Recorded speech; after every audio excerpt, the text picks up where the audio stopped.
Good afternoon. Welcome, everyone. We're going to call the meeting of the Advisory Council to order. First order of business, we'll start with a roll call. Wayne Creedle, Benny Gates, Philip Hart. Here. Yana James, Dave Johannes. Yeah. Preston Lloyd. Here. Eric Mai. Here. Charles Menges. Here. Kendra Norrell. Here. Casey Overton, Michelle Parrish, Maritza Peachin. Here. Damian Pitt, Councilwoman Robertson, Brian White, Here. Charlie Wilson, and Jennifer Mullen. Sorry, I skipped over Jennifer. All right, so we do have a quorum. So I just want to welcome everyone today and just remind those that the Advisory Council is a subcommittee of the city's Planning Commission. We're charged with advising the Planning Commission, the Department of Planning and Development Review, and the consultant team in the zoning ordinance revision. The public will have an opportunity to speak during the public comment period at the beginning of the meeting. As a reminder to members of the Zoning Advisory Committee, when you're offering comments, please speak up so those listening online can hear us, and please announce your name at the beginning of your comments. So again, those that are listening online know who they're hearing from. The next order of business is to approve the July meeting notes. Did everyone have a chance to review the notes that were sent by email? Do we have any comments, changes? Do we have a motion? So moved. Second? Second. All in favor? Aye. Any opposed? All right, so we'll move into the public comment period. We have 30 minutes reserved for the public comment, and really excited about all the folks that are engaging and want to come to the podium and speak. But I want to be mindful of the committee's agenda and try to keep us on time. So we are going to hold that public comment period to 30 minutes. Not everyone gets to offer their comments today. Certainly come back next month, but we also have an email address that you can submit comments to, and staff will share those comments with the advisory committee. That email is richmond300@rva.gov, and you're welcome to send comments at any time. So with that, we'll go ahead and move to the public comment period, and keep in mind this is time for you to comment on items that are not currently on today's agenda. So we'll start with those that are in the room. If you could come forward to the podium and offer your name, and we welcome you. Hi, good afternoon. Hey, good afternoon. Will Wilson. I'm a resident here on Marshall Street in the 2nd District. Thank you for continuing to take time out of your Wednesday afternoons to move us through this process. It's good to see the first draft out. Hopefully, we're more than halfway through this process. I wanted to hone in on one item specifically. Looking at the city's Affordable Housing Action Plan, this was passed in 2022. So after our master plan, similar exercise in that we're referring to some larger policy goals of the master plan, but trying to distill some more specific policy options. That 2022 plan outlined 13 policy changes. Most of it was kind of the demand side prescriptive.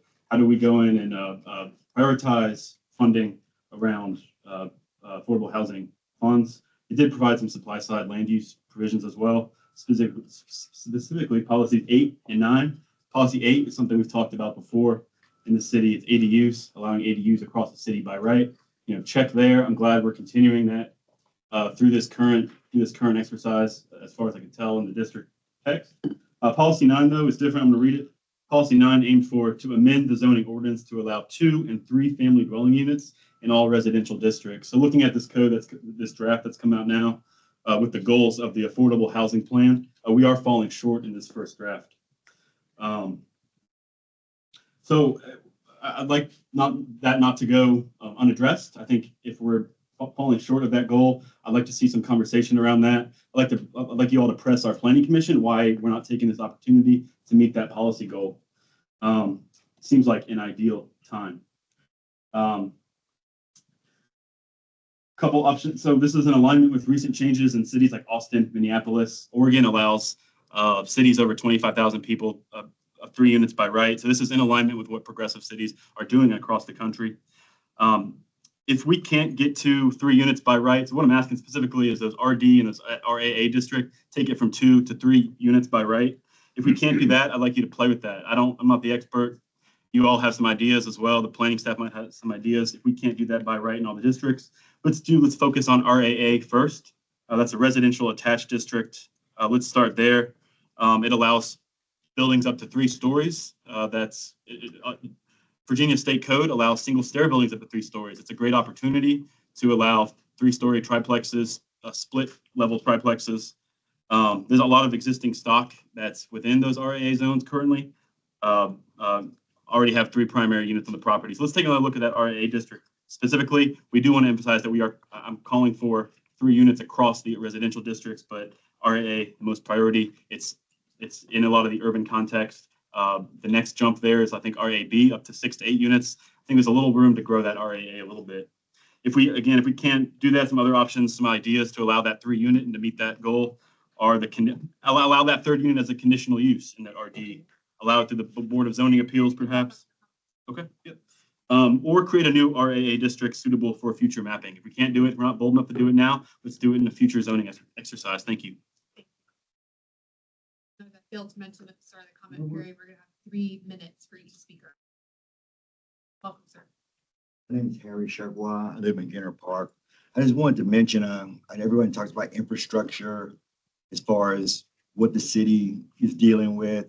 You know, we just had a water pump issue or whatever, we had water.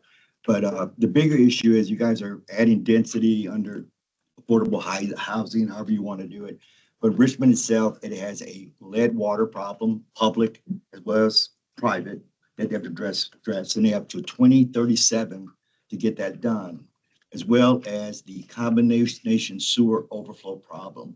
And the entire north side still dumps into the Potomac River and other things when we get too much rain, as well as some low-lying areas. The sewage just backs up right into the house, you know, based on it being part of the storm system as far as the public, the public sewer system. I'm just, in the city of Richmond, I think has to 2035 to get that done. I don't understand why this is being pushed so quickly when Richmond has some infrastructure problems. I know infrastructure is mentioned, but it doesn't really talk about, you know, the EPA is kind of really on Richmond about getting it. They've been getting on this. They've been kicking the can down the road for several years, several decades regarding this. And adding density is just gonna, you know, make that problem worse. So these things should be taken care of from an infrastructure perspective before we start, you know, bringing more people in under the guise of affordability, density, more tax dollars. Richmond just has to have its house in order. That's all I want to say today.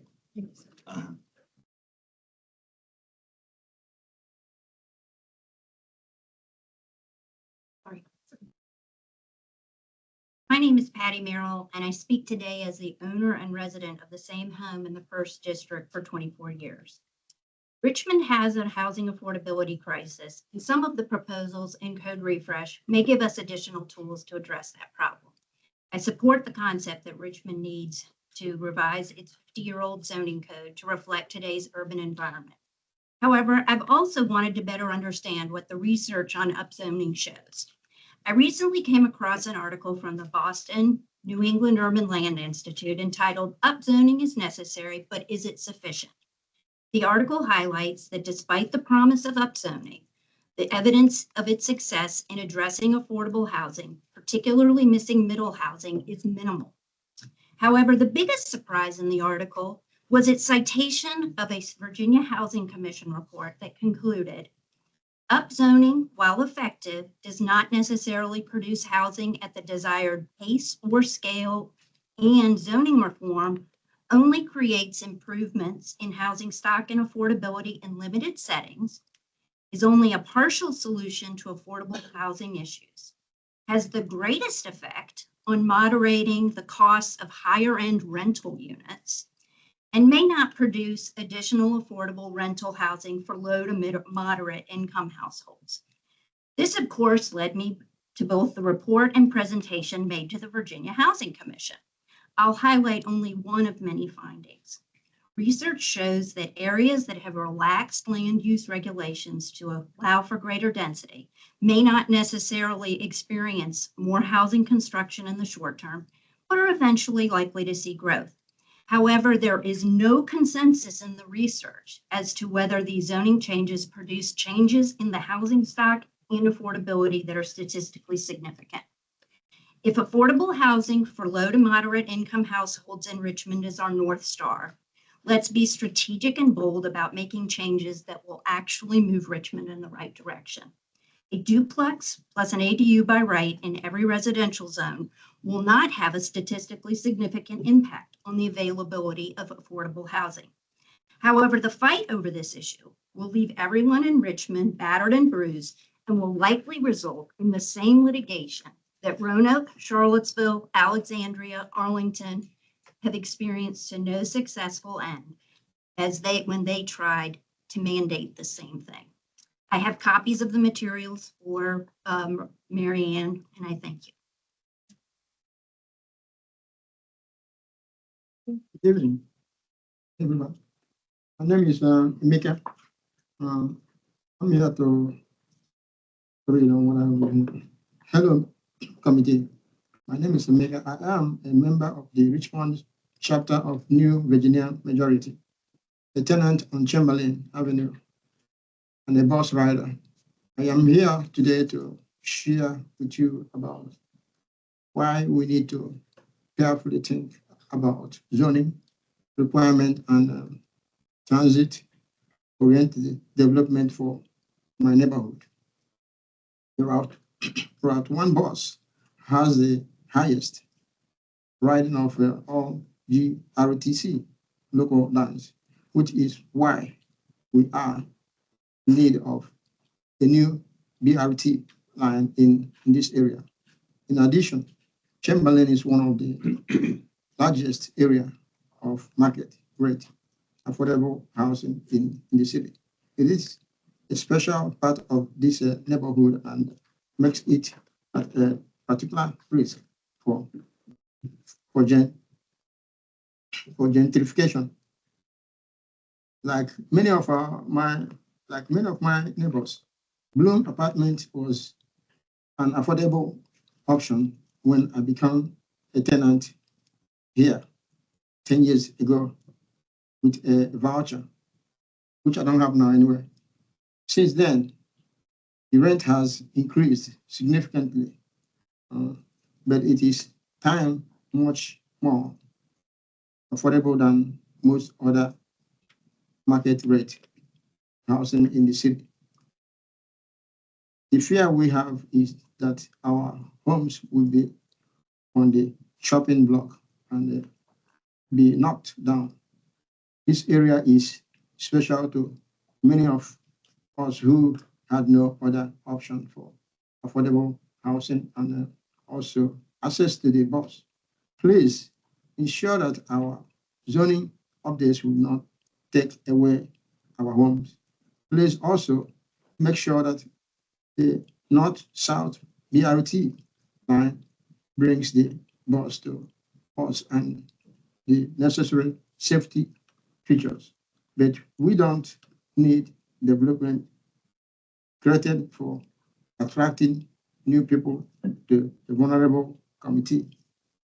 Thank you. Thank you, sir.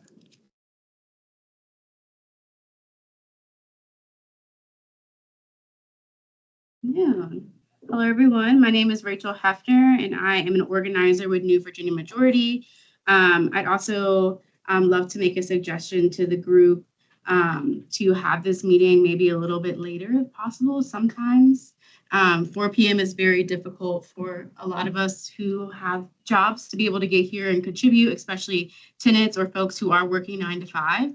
So even moving it to 5:30, I think would have a dramatic impact in some of the people who were able to make it to this meeting.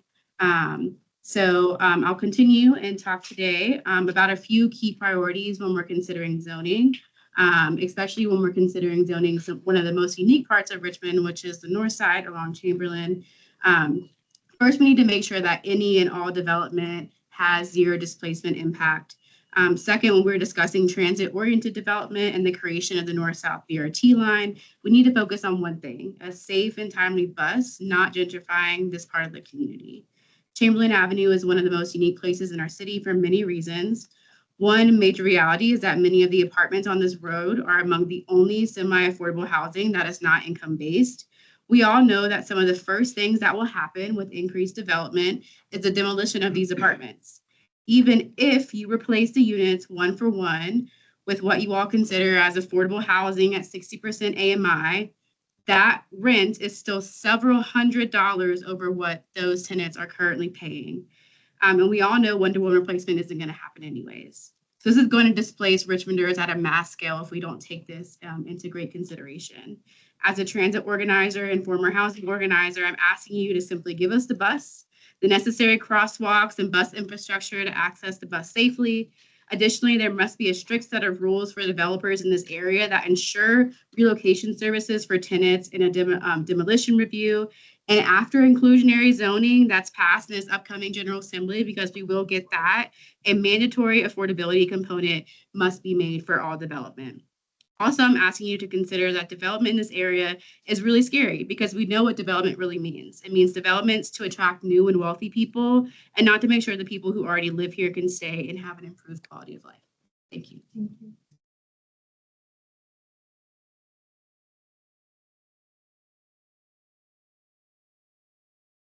Hey, good afternoon. My name is Amori. I'm a community organizer with New Virginia Majority. And I'm also here to just speak to the need for zero displacement of our communities when we're thinking about rezoning and upzoning, especially in some of these neighborhoods that already have some of the last affordable units in the city. And continue to center anti-displacement in the Richmond 300 new zoning code, as well as on top of anti-displacement, ensured relocation that is affordable that the people who are already paying for. They may or may not get displaced. So yes, please think about that. Thank you all. Thank you. I could ask the audience to hold the applause, please.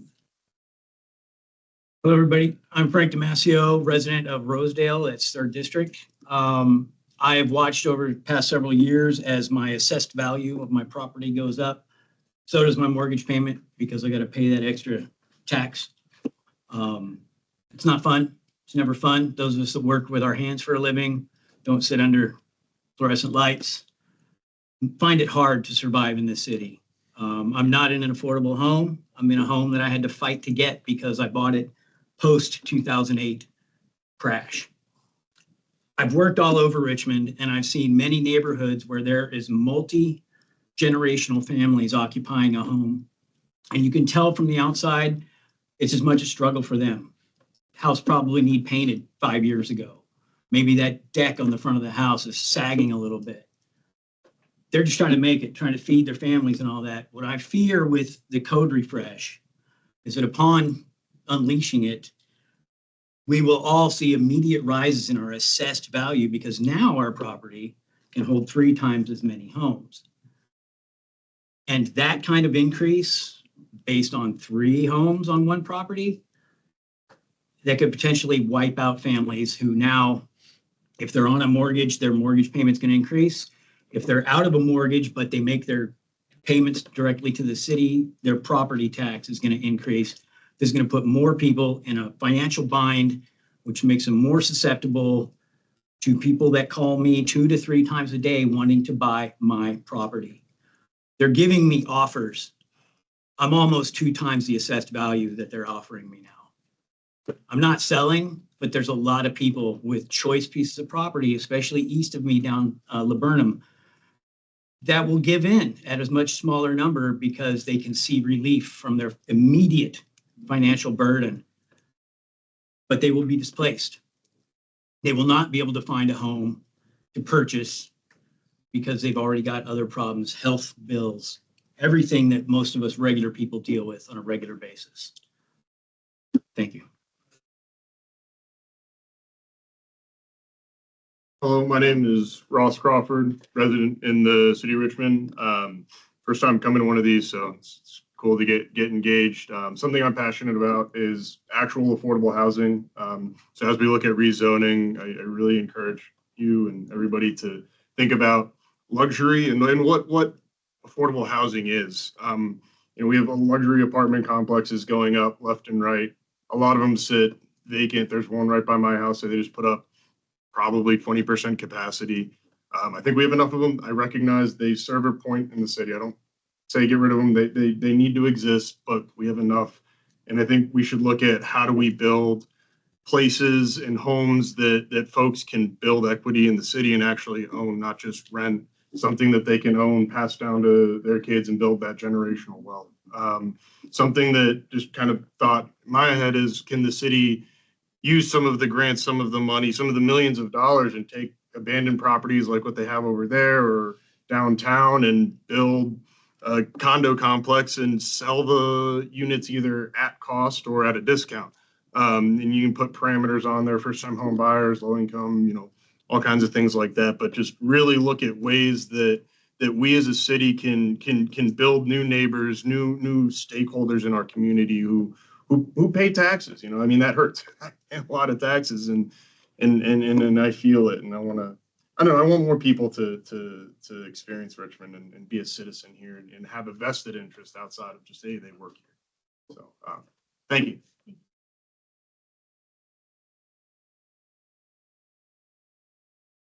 Hi, my name is Meg Lawrence. I live in the 3rd District in Ginter Park. And first I want to say how much I appreciate your expanding the comment time. I think that's really necessary and I hope it continues. So what I want to talk about is how I read in the newspaper or the Richmonder or someplace else about all the good things that the city wants for the city. They want more trees, they want more green space, they want things to be pedestrian friendly, they want vibrant neighborhoods. And every time, and they want to get rid of heat islands. And every time I read about this, it's like someone's taking a hammer and hitting my head, because the current plan for Chamberlain Avenue does not take any of those things into consideration. Chamberlain Avenue is currently a residential street. I'm not sure everybody realizes that. Yes, there's a part of Chamberlain south of Brooklyn Park Boulevard that is business, but north up to Azalea is zoned entirely residential, a few special use permits for group homes and so on, except for the last 2 parcels right south of Azalea. And it seems that the vision the city came up with going back to the Richmond 300 plan was to turn this residential street into West Broad Street. I mean, that's what we got right now, with 0 setback or 5-foot setback. That's not the setback on Chamberlain Avenue. Chamberlain Avenue is not a heat island. Just a few weeks ago, there was an article in the paper about heat islands in the city of Richmond. And if you go into the company or the organization that was talking about this, you can see the heat island map, and you see that going up Chamberlain, there's a bit of a heat island over off of it, but it is not a heat island. It's one of the few not heat islands for poor people, because the housing on Chamberlain is very mixed. It's residential, it's single family, duplex, small apartments, large apartments, but it's residential. And a lot of the people who live there need this affordable housing. And what is currently in play is between the Pulse adding a lane and MX and RX having 0 setback or 5-foot setback, we are creating a heat island. And it was really hard going to the transportation. It was 100 degrees when we left the transportation panel and 95 degrees when we got to Chamberlain Avenue and drove. That's the difference. Thank you. Thanks, Hi, I'm Chris Hull. I'm a Ginter Park resident as well, and also talking about the Lombardi to Azalea stretch, specifically the extra 2 lanes that the Pulse wants to allocate. I've lived in Ginter Park for 25 years on both sides of Chamberlain Avenue. As it stands now, Ginter Park is fairly walkable. I regularly see kids crossing Chamberlain to get to school, to go to the pool at LGRA, elderly folks walking to get to the food pantry at St. Thomas, joggers, dog walkers, parents with strollers. I cross Chamberlain probably twice a day at least, sometimes many more.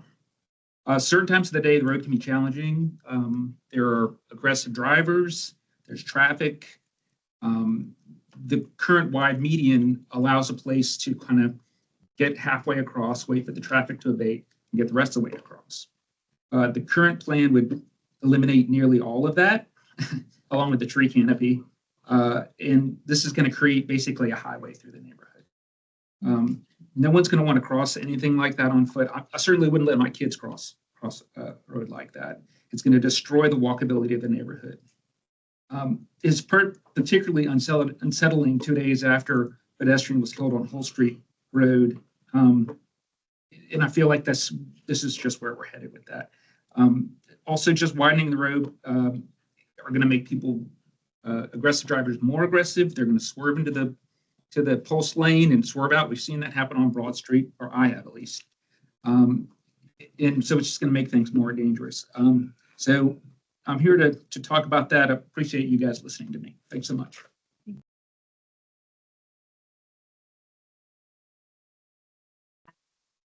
Hi, I'm Kathleen Casati, and I'm on Grace Street. And like many of my neighbors and many here, I'm concerned about our existing affordable rentals and home ownership. Any small home that goes on the market will now compete with developers who will outbid possible new homeowners, demolish the home, and jam in multi-units with an ADU on any lot that used to be affordable housing rentals or starter homes. Goodbye homes within a dream of reaching. They will now all be luxury multi-unit permanent rentals, lot by lot, no longer owned, but investor rentals. Look around. Density does not lower rents. As I watch each new apartment tower go up, I see the neighboring blocks of previously affordable rentals jump accordingly. Just look at Zillow, and it will show you previously affordable housing rentals increase in proportion with each new apartment tower and illegal Airbnbs opened on the block. On my own street, rents have jumped from under $1,000 to $2,700 to $3,000. Don't believe Zillow? Ask a planner. As his wife attests, ending their long-term affordable leases to then illegally short-term rent their Jackson Ward house brought them immediate multifold profits. I quote, "My husband and I started renting our finished basement to guests through Airbnb. Later, we invested in a duplex in downtown Jackson Ward and converted the long-term rental to a short-term rental. We saw a 3-time return in revenues." So as Tyra Banks says, who stays and who goes? A new Stanford study shows that new market rate housing production increases displacement for lower income people in their Bay Area study. This directly contradicts the often cited Eric Mass finding that new construction reduces displacement pressure. Who benefits, moves in, and doesn't move out? High income migrants. I quote, "The highest socioeconomic groups move in at higher rates than other groups and move out at lower rates." In other words, the highest socioeconomic groups experience disproportionate benefits of new market rate housing production. By the way, if you're an enthusiast about public transit, I wrote the Pulse. In LA, gentrification's raised rents are killing buses. Where affordable rentals once stood, higher income renters now settled into their new apartments, towers, and concrete amenity spaces, and the users of public transit disappeared, displaced, with buses now empty. Richmond is not sustainable nor resilient when we create choking density, concrete over soil yards, and allow carbon-heavy demolitions of existing affordable housing and communities. Richmond neighborhoods matter. We have about 10 minutes left. Please, I'm asking for you to hold your applause to the audience. We have about 10 minutes left. We'll get this comment and then I want to move to make sure we get folks online. Good afternoon, commissioners. My name is Maria Duster, and I'm a policy manager at the Community Climate Collaborative, or C3. We're a local climate advocacy organization working here in Richmond. I'm also a resident and a renter in the city. I'm here to talk a bit about climate today, thinking about climate smart zoning and also energy efficiency and affordability and how that relates to zoning. For the past 6 months, our organization, myself in particular, has been researching energy burden in Richmond. So that's the percent of your income that you spend on your energy bills. Given that the city has recently announced it will raise utility rates, or it's already raised utility rates for customers of Richmond Gas Works and increasing Dominion rates, energy bills is a really pressing issue in our city and has a direct relationship to housing costs. Usually rent or mortgage and utility bills are grouped together when we look at things like cost burden, which is how much of someone's income they pay towards their housing costs. I wanted to just share some key findings from our research that I would urge you to consider throughout this process. The first is that housing density does have an impact on energy burden, and it in fact lowers energy burden. We found that energy burden tends to decrease as density increases. And the highest energy burdens in this city, including for the lowest income residents in this city, are single family detached homes. This is because housing type and density impact energy costs. So attached single family homes, for example, have significantly less annual energy costs than detached single family homes. We found about $800 less per year. But I think the most striking finding is that households living in multi-unit buildings have significantly lower energy costs than single family homes. This is partly due to a difference in square footage, right? Apartments are usually smaller than a 2,000 square foot single family home, but also they're better insulated. They're usually surrounded by other units above them or below them, all of which lower costs. So the argument maybe that's been expressed today that density is raising people's costs is actually untrue, and that's based on local research that we have done here. Many people in Richmond do not have access to safe, affordable, or energy efficient homes. We have an incredibly old housing stock. 30% of the city's housing was built before 1940. And increased density allows for more efficient land use and decreased energy consumption, which reduces overall emissions, which is good for our environment and creates a more sustainable community.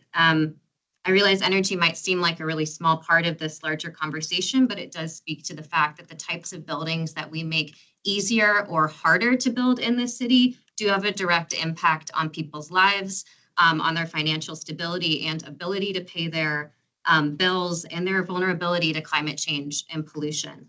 The last thing I just want to say really quick is when we were doing this research, something that was important to us was looking at this with an equity lens. And so we do urge y'all to reconsider the proposed zoning map to upzone in wealthier, predominantly white areas such as the West End. The insulation of white, wealthy, and predominantly single-family areas in the city perpetuates the racial and economic segregation that is very pervasive to today, including access to community resources, amenities, green space, lower UHIs, all of it. Thank you. Thank you. Do we have anybody online?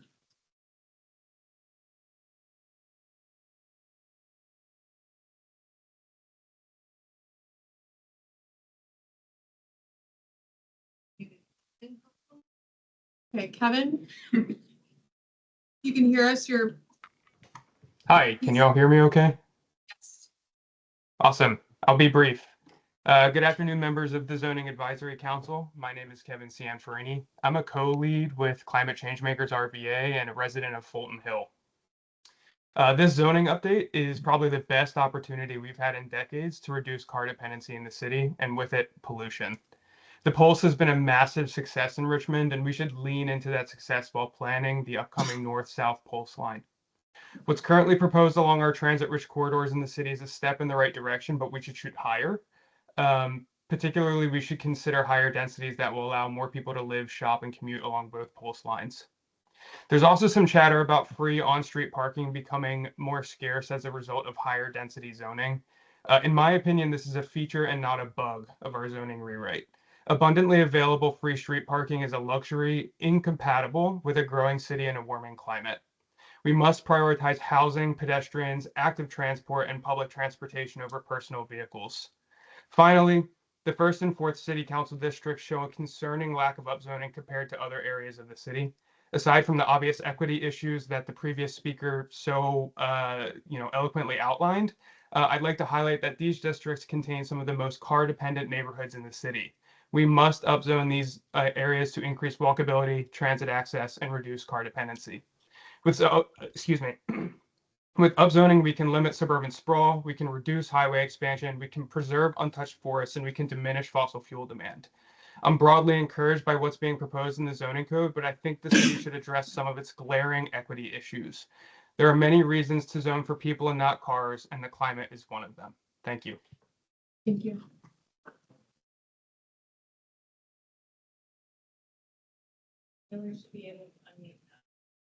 Tyler? You can unmute. Yep. Hey everyone, I'm Tyler Misanchuk. I'm 24. I live in District 2, and I'm calling to voice my support for the direction that the zoning code refresh is heading in, because a prominent issue for me and for many people my age is the cost of living and housing availability, because most people my age are either renters or aspiring homeowners. I think the first iteration of the refresh map that's out does a good job of providing more housing opportunities for young people like myself, because Richmond is a growing city, and if the housing supply stays stagnant, it pushes young people out of home ownership opportunities, and the cost of existing homes on the market continue to rise because it's not increasing proportional to the amount of jobs and opportunities moving to Richmond. I agree with first speaker about increasing certain zoning districts to 3 units to provide more housing opportunities. Yeah, that's all I really have to say. So thank you all for all the work you do. Thank you, Tyler.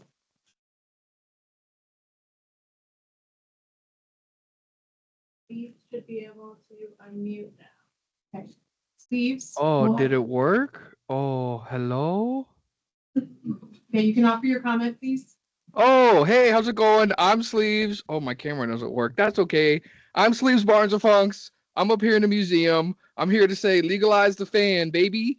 The zoning code from 50 years ago saying that the houses and neighborhoods from 100 years ago is good enough today, tomorrow, and in another 50 years when we do this thing again is wild. Y'all wildin'. You got to legalize the fan. We got to let the fan be built in every residential area of the city. And we probably got to upzone the fan, unfortunately, into like big old apartments and stuff, because these rich Nova kids are coming. Let me tell you, the New Yorkers too. And they're going to keep buying stuff and messing it up no matter what.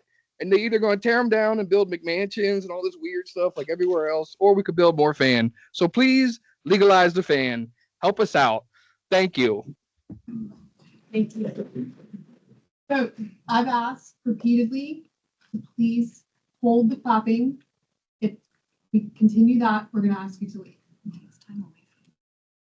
We're going to have Jeremy as our last speaker. Jeremy should be able to unmute. Thanks very much. Hello, everyone. My name is Jeremy Hoffman. I'm a climate scientist who has lived in Richmond since 2016. I live in Scott's Addition, and I've seen firsthand the benefits of increasing density, as well as the benefits of new housing supply on my rent specifically, as Scott's Addition has absorbed nearly all of the new building, especially of large multifamily complexes, that has pushed downward pressure on my rent in the cookie factory. The increased competition for new tenants, especially those kind of wealthy out-of-towners that are moving here, are absorbed by those luxury apartments, offsetting their pressure in other parts of the city. And what's interesting is that even with all of the building, I've heard a couple of folks comment about density does not mean affordability. Well, Richmond was in the top 15 cities with the highest rent growth just yesterday, 2 days ago, from a new report. So we're not making enough room for new housing for the people that want to live here. We're a great city and we need to make that extra room. Now, I wanted to also just share 2 weeks ago, Pew Research came out with a study showing that new housing slows rent growth the most for older, more affordable units, and that it's limited supply that is associated with the greatest rent increases, specifically in low-income neighborhoods. So what this means is that the housing shortage has driven up rents more in low-income neighborhoods. But when we add more housing, that actually reduces the pressure on those lower income neighborhoods and older buildings. So it's important to recognize that making room for new housing will improve and has already improved affordability in the city of Richmond. And I applaud the first few drafts of this, but I feel like it needs to be more ambitious to make more room for more housing options, even in neighborhoods of opportunity. Thank you. Thank you. Okay, we're going to close the public comment period. If you wanted to offer comment, didn't get the opportunity, please submit your comments to richmond300@rva.gov. And staff will make sure that they are shared with the advisory council. So at this time, I'm going to turn it over to Mary Ann Pitts, who's going to provide a council recap and introduction of today's meeting. Thank you. Hi, everyone. Last month I gave an update on the working group, so shared all the topics that they're discussing at the working group meetings. Now we are starting to get new material for this module 2, the development standards. I'll be reaching back out to the co-leads of those working groups and trying to figure out new dates and new questions that we want to work through with the working groups. September, October timeframe. So I'll be in touch with your co-lead of one of the working groups. We also had Latoya shared some initial feedback from our June open houses. Online right now, we have the maps and the draft regulations that are available for public feedback. We are extending the feedback period to September 28th. So it was the 10th, it's to the 28th to provide more opportunities for comment. And also we're crafting, and I think it's done a webinar that people can click on to get a better understanding of material and how to comment online. So that's going live the end of this week. So we wanted to give people additional time, and we've heard the desire for that. So an email went out today. So if you didn't know about that, it's because the email went out probably 3 hours ago. So you might have been doing other things. So after that feedback, we also started that conversation on some of the goals of the development standards. Today, we are going to continue that conversation. We're going to end with, again, discussing finishing off that conversation about our development standard goals. We're going to begin with, though, the consultant team is going to bring a few of the items that we heard a lot about during the public open houses, through the engagement, through us going to some civic association community meetings, talking with community members, that we wanted to discuss with the council for some of the potential changes to the regulations and the map. So they're going to begin with about 4 things that we heard that we wanted to just bring to your attention. And then we'll be going into the development standards. You all should have a copy of those development standards. They'll be posted online. It's for members of the audience as well, and have an opportunity to discuss it. Anyone have questions for Mary Ann? Okay. Well, we'll move into our first presentation with Renee Bieberstein, who's going to discuss the potential district and mapping changes based on the public comment that was received. Renee, can you hear us? Yes, can you hear me? You can. Excellent. Thank you very much. Let me just share my screen. A sec. Can you see my screen right now? You can. Okay, great. Thanks very much. Again, just I think this is just said, but I'll just say, yeah, briefly, we're going to take you over some potential changes to the districts and mapping based on public feedback. We're going to be doing this probably over the next few ZAC meetings as well as we work through all the comments that we received and that we're still receiving on the draft module 1 materials, including the districts and the mapping. So what we show you today isn't going to be comprehensive at all. It just is, a few big issues that we kind of wanted to bring back to you and get your input on. We're not bringing all the sort of small comments back to you. There's a lot of little comments, particularly when it comes to the map, that we're going to have to work out just by ourselves or with staff. We don't necessarily need your input on all of those, but these are a few really big, kind of more fundamental or kind of philosophical issues that we thought we'd bring back to the big group again and have a discussion about. And like I said, there'll be a few more of those that we bring forward over the next few ZAC meetings as well. The development standards piece, so Colin will present not all, but a kind of partial draft of the development standards that you have the copy of. And so he's going to be kind of just taking you through it and just pointing out some highlights of it. We're going to have a kind of a follow-up discussion on that content in September. So this is really just kind of getting you familiar with it so you could take a look over it. And we'll get back there next month. And then we're going to finish that conversation we had from last month on the kind of initial development standards goals. There's the last couple ones, particularly the signs, we didn't really get enough time to have a full discussion of. So we'll go back and discuss that. Unfortunately, on the affordable housing piece, we're still waiting to hear back from the city's legal team. So I don't have any news for you on that, but it's still out there. We're still going to be working on it once we hear back from them. So that's pause for the moment, but we'll circle back. So on the first piece, so potential major changes based on public feedback, starting here with, I guess, probably the biggest one, which is about achieving better equity in RD districts. And I'll get into a little bit more when I take you through what we have.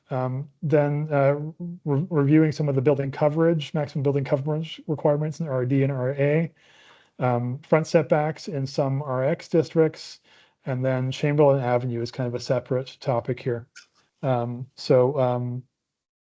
Let's talk through them. First one here, about achieving better equity. This is sort of the one that was maybe the biggest and most difficult for us, and we've thought about it a lot. These were some comments that I think we originally heard here from Councillor Robertson, but also I think we've heard similar comments from members of the public. So some concerns about the way that certain RD districts are mapped or defined and mapped. And specifically, does it place too much intensification on lower income neighborhoods? And might that encourage displacement if wider lots there could be subdivided and additional units added? So, we're both allowing you to go down to a minimum lot size, and we're also allowing you to do 2 units plus an ADU, as you know. And so our higher income neighborhoods not bearing their fair share of intensification compared to these areas. And then like I said, the fear of potential displacement if we're allowing lots to be subdivided below the size they are right now in some cases. And so there's 2 ways essentially this could be addressed in terms of, going back and making changes to try and resolve some of this. One of them is just adjusting the mapping. And then the other one is maybe adjusting some of the actual district standards. So let me just take you through a couple of slides here, and then I'll put these questions out to you and we can discuss. So just as an example here, I'm going all the way back to some work that was done in the pattern book. This is Oak Grove, which we've used as kind of a test case in a bunch of times before. So just taking a look at this neighborhood again as an example, just because it's probably a good example of this problem. So the pattern book showed that a lot of Oak Grove's currently R5 zone lots are non-conforming. They're less than 50 feet wide, which is the minimum width for R5, meaning that they require special use permits to develop on. However, there's also a lot of lots that are over 50 feet wide and are conforming. You can see here that it's a whole mix together. So the blue lots here, this may be hard for you to read on your screen, but just to see the big picture, the blue lots are ones that are conforming to R5, so they're above 50 feet wide, and the red ones are less than 50 feet wide, so those are narrower ones. So it's a kind of it's a pretty even mix. And so based on this is one of the neighborhoods that we applied the new RDC zone to, which went down to a minimum of 25 feet. And that was really designed to, again, capture a lot of those non-conforming lots. So all these blocks that are outlined here in black were given the RDC zone, which allows you to go down to 25 feet. So that brings most of this neighborhood, if not all of it, into conformity.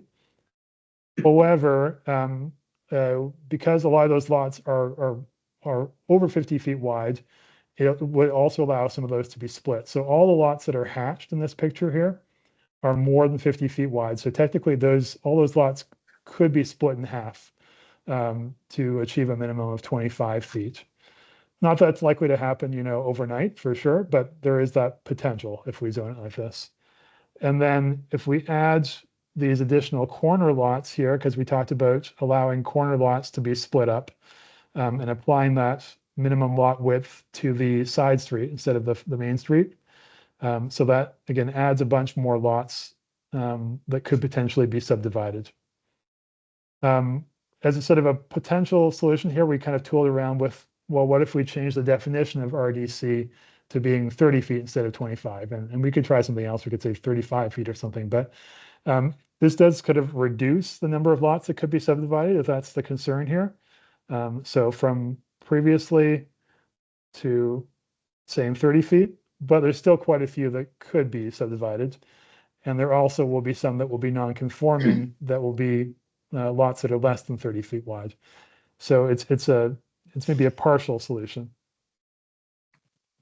So trying to figure out what to do with a situation like this, it's a tough one to solve on the map. So the options that we could look at here with Oak Grove would be to, number one, leave it as RDC and allow for the possibility of there might be some lot splits. Maybe that's okay. Maybe we want to have some intensification here over time. We don't know exactly how much uptake there's going to be on that. We could rezone this whole neighborhood to RDB, which is more like the current R5 zone. So that would prevent most lots from being split in half, except perhaps for corner lots if we're going to allow that option. But it would leave a lot of non-conforming lots. And so it would mean that, those narrower lots that exist today, couldn't be replicated in the future. Or we could attempt to kind of split it up on the map and zone some parts of it as RDB and some parts of it as RDC, understanding that it might lead to a spotty condition. And, if you look back at this, it probably would be very spotty if you're trying to, capture as many red ones into one area and blue ones into another. They're pretty evenly mixed. And then, finally, we could try to redefine what RDC means. But as I showed you before, it still leaves open the possibility of a certain number of splits, if that's a concern that we have. And it also may result in some nonconformities on the other end of the spectrum.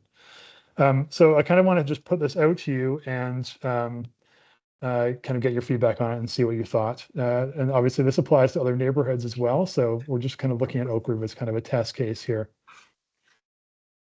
So we'll open it up to the Zach, but just remember, speak loudly, announce your name. This is Eric. I was just wondering if you've actually quantified, how many additional lots would be created by going to the 25. So how many housing units, new housing units would be created by doing that? I haven't actually added it up here or across the city, but we could go and do that. Again, because of the kind of the rate of change, I don't expect this is going to happen overnight by any means. Sure. Across this neighborhood or the whole city, it'll be very slow changes. But you're curious now how many new units could be created? Yep. Yeah, and I guess to add on to that, I certainly support the 25 minimum width. I think that it is also a matter of providing current homeowners that might have large yards or large lots. That way they can split their lot. They can actually potentially still stay in their home and sell their, surplus property to a developer to build additional units. So I have seen this happen. I have seen some community partners interested in working with seniors and other low-income residents on things like that. we have other thoughts from the council? Dave? Yeah, I don't know where to begin because I have a different perspective than a lot of people here. Starting aggressively in the 1990s, 1992, 1993, and prior to that, in the starting 1980, I have been tracking different neighborhoods in different cities across mostly the Northeast, but also some central areas, Chicago, Denver, San Francisco from the 90s, Boston, Philadelphia. Philadelphia, very interesting because during the recession, there was a huge influx of people and the whole population changed in Philadelphia and a different track happened. During, I think, the recession of the 80-81, there was a big crowd of people from LA that moved into Denver. And what everybody's saying is they're worried that the house is going to be taken over and developers are going to come in and that's what's going to happen. And everybody who has a house is going to be overtaken and they're not going to have a house. Well, back in 81, what the wealthy people from LA did is they just bought houses, popped the tops, tore the backs off, and changed the entire neighborhood because they had lots of money. And if we start looking around the city, I'd like everybody who's here and paying attention to what's going on, I'd like them to take a look at different neighborhoods. And when they go into those neighborhoods, I'd like them to see the slow changes that you don't notice too much because it's just one house. And then all of a sudden there's 3 new houses and the Little Cape Cods have maybe 2,400 square foot houses going in, or little modernist houses, or little classic revival houses. And so I want you to see that because what does happen is people are going to get more money, are going to buy houses that are cheaper. And there's going to be more people with that. And they are not going to stop people from going into neighborhoods and affecting them by saying we just won't let them have an extra lot. There's always going to be people with more money moving here. And a lot of them are going to be moving from bigger cities and they think nothing of it. So I want you to take a look at that. And I really want you to look around the neighborhoods. I want you to look at the wealthier neighborhoods and how extravagant some of the houses are getting. Especially now that we're getting to see the new Gilded Age. You know, we have no idea what's going to happen in terms of that sort of development. So from my perspective, I still believe in supply and demand. And we have an extraordinary rigid supply and demand, and we're not producing housing here. And it goes by basic law of supply and demand that everything's going to be getting more expensive unless we provide for more housing. The biggest group, I think, that are going to be affected is the really high level group is the people who want smaller homes. When you talk about middle housing, the biggest hit is probably going to be the aged. Those people are not going to have houses to move into or a place to move to. And you're going to prevent families that maybe have opportunity to build houses for their additional families. You're going to prevent them from the opportunity of doing that. So we need to have that opportunity. And some people may just build housing and be part of the city and try and rectify the problem if they have that opportunity.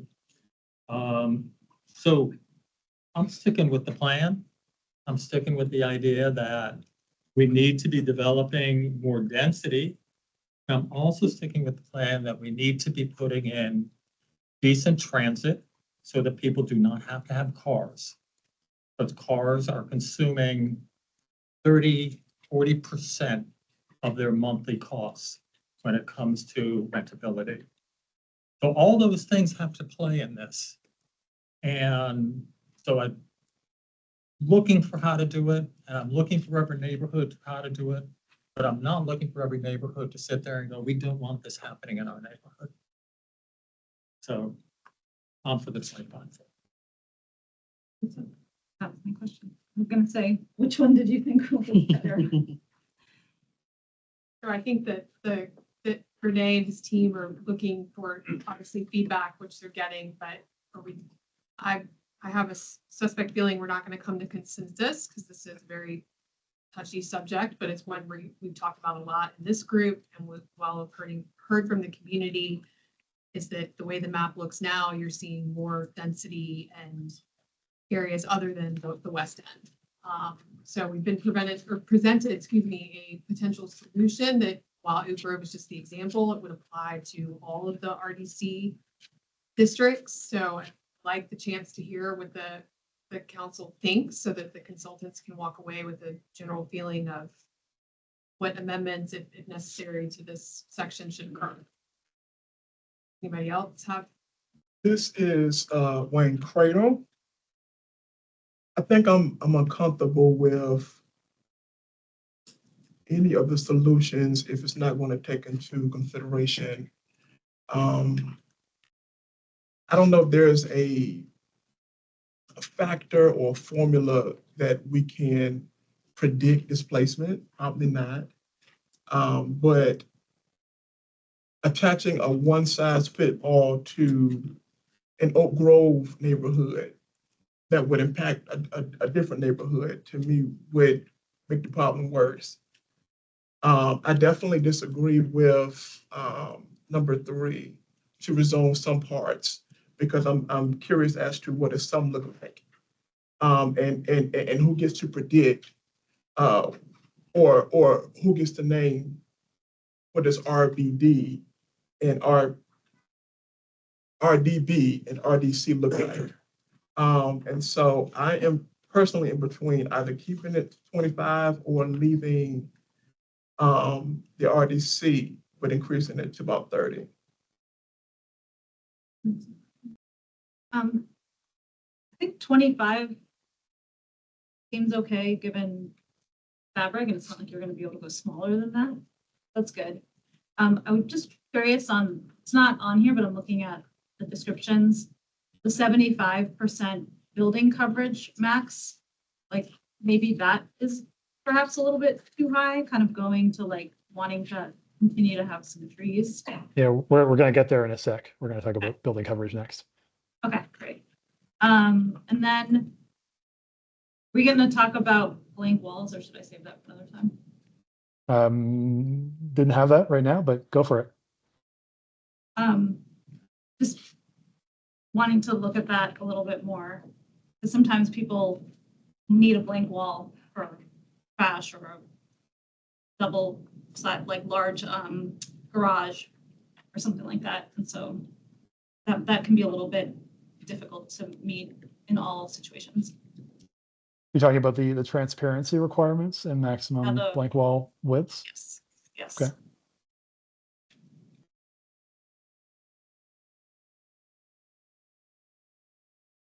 This is Casey. I am generally pro-density and I'm here for flexibility, and I'm very concerned about displacement. And so I don't see preventing lot splits as the answer for this, because there's an equity concern for me that you've already mentioned. Historically, there's a connection between race and density that is nefarious, and density often refers to race diversity, historically speaking. And I think that's going to be the case now that we see where there is less in density. We know these are going to largely be white and more affluent areas of the city. I don't think that those areas are doing their fair share. That said, to your point, Wayne, I think like we do have metrics and we do have ways to like predict where displacement is most likely. We have ways, we know what the most vulnerable communities are going to be. So I appreciate your hesitation around like blanket rules that are supposed to cover everything for everybody. I don't think that's effective, but if we do know what communities are going to be vulnerable, I would be very supportive of some kind of overlay that protects people, something that can be some other tool that we can apply that can be used to make sure that the communities that are most vulnerable can be protected, even as there may be more flexibility allowed in the new zoning code for developers to split their lots. And yeah, I think I would be more in favor of adding in protection specifically for the folks that we're concerned about versus shifting the entire zoning code away from the density that we know we need in order to create housing and meet the demand that we know is coming for everybody. So I'm interested in an ongoing conversation around like what protections can look like, what overlays and what rules, nodes. I don't care what it is, as long as it works. So that vulnerable populations, we know who they are, we know how to identify them, we know where they are, can be protected, even if we build in the flexibility, which I think we'll need with protections. Preston Burston here. I'm just gonna weigh in on the displacement issue, and it's been raised in some of the public comments too. Because our role obviously is looking at the zoning ordinance. I'm looking at this from a legal perspective. The city of Richmond only has the authority to regulate land use through its zoning ordinance in the ways that the General Assembly has specifically enabled us to do so. And the General Assembly, I don't believe, and I could be mistaken, I would be happy to be proved incorrect on this, but I'm reasonably confident that there has been no authorization of us specifically including provisions that would regulate displacement. And so if that's the case, that means that we don't have that lever that we can pull as part of the drafting exercise that we're going through. But that doesn't mean that we can't focus on it and we can't evaluate the impacts as has been described. But in my opinion, one of the things that perhaps may be more fruitful in trying to really look at the economic impacts that cause displacement is trying to encourage the city to stand up the programs that would provide the financial resources for those who own property and who are about to be hit with increasing tax burdens due to changes within their neighborhoods, to then make sure that they have the financial resources to not be pushed out of the neighborhood, because no one can force an individual who owns property to sell if they don't want to. The reason that they leave a neighborhood is because they can no longer afford to be there due to the tax impact and burden that is posed from growing affluence within that vicinity, that community. So there may be other tools that we can look at, and I'm not saying that it isn't a lens to think about in the context of the zoning ordinance, but the two takeaways are we have things outside of the zoning ordinance that I think should be considered, and we also have to make sure that we're operating within the lane the General Assembly has given us for now. This is Eric. Yeah, I guess I would just, to kind of piggyback off of what Preston says, really stress the fact that, yes, we're talking a lot about displacement, about affordable housing, and solving a lot of Richmond's problems. Zoning is not a silver bullet to all of these problems that we face. There are other programs, mechanisms, policies that address these things. And so as we continue to talk about affordable housing or displacement, do not put it all on zoning to solve those issues. Second, Renee, I know you didn't work on the Charlottesville rewrite, but I know that they did some things specifically around, I guess, gentrification or displacement. I think it would probably be helpful for this committee to see what Charlottesville did, just to kind of see that as an example, and maybe just kind of, get that out of the way, if that's possible. Sure, we can share it later on. There was a sort of a special overlay that was created there that essentially kind of limited the development potential in certain areas where there was, a thought of there being risk of displacement. The flip side of all that is that, of course, when you limit development potential, you also suppress the value of those properties. So, it's a bit of a kind of impossible bargain. But we can share that with you in more detail if you want. Thank you. Go ahead. Just a fast comment on what they've just talked about. This is Maritza. The increase in assessment will probably happen regardless, even if there is no zoning change, right? So like the zoning change is about creating more supply for the people who are moving here. And so that idea of having council do something with assessments for long-term residents or whatever, that needs to happen. I would think. So, but we also need to have more supply. Yeah, Yeah. sorry. Yeah. Yeah, Eric. And to piggyback off of that. Faster. Yeah, to that end, yes, there currently isn't enough supply here in Richmond. And so, everyone wants to move here still. Mm-hmm. And so that's why you're seeing such rapid increases in your property values and the home prices. By adding more supply, obviously supply and demand, right? You can slow that rate of growth. It won't happen over time, but it will happen.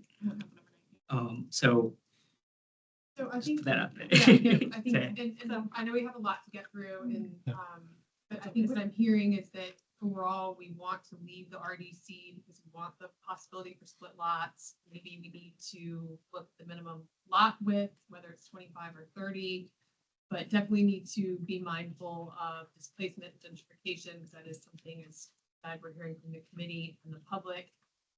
Renee, if you could at least give us a report back on what you learned from Charlottesville. I will say that I have been in conversation with Mary Ann about having the city's housing director come and speak to this group, so we can get a little bit of a deeper dive of what the city can do, what they can't legally, as you know, we are a Dillon rule state. There's only so much can be done without General Assembly approval, but what we can do and what tools the city has and how we're making sure that we are looking through the lens and making sure we're taking displacement into consideration. So Dave, last Yeah, comment. sorry and we're gonna to go the bring next this up, it just occurred to me, but you know, when I think kind of a 30-foot wide lot versus a 25-foot lot, 30-foot wide lot is really easy to build on. It's really easy to add stuff to.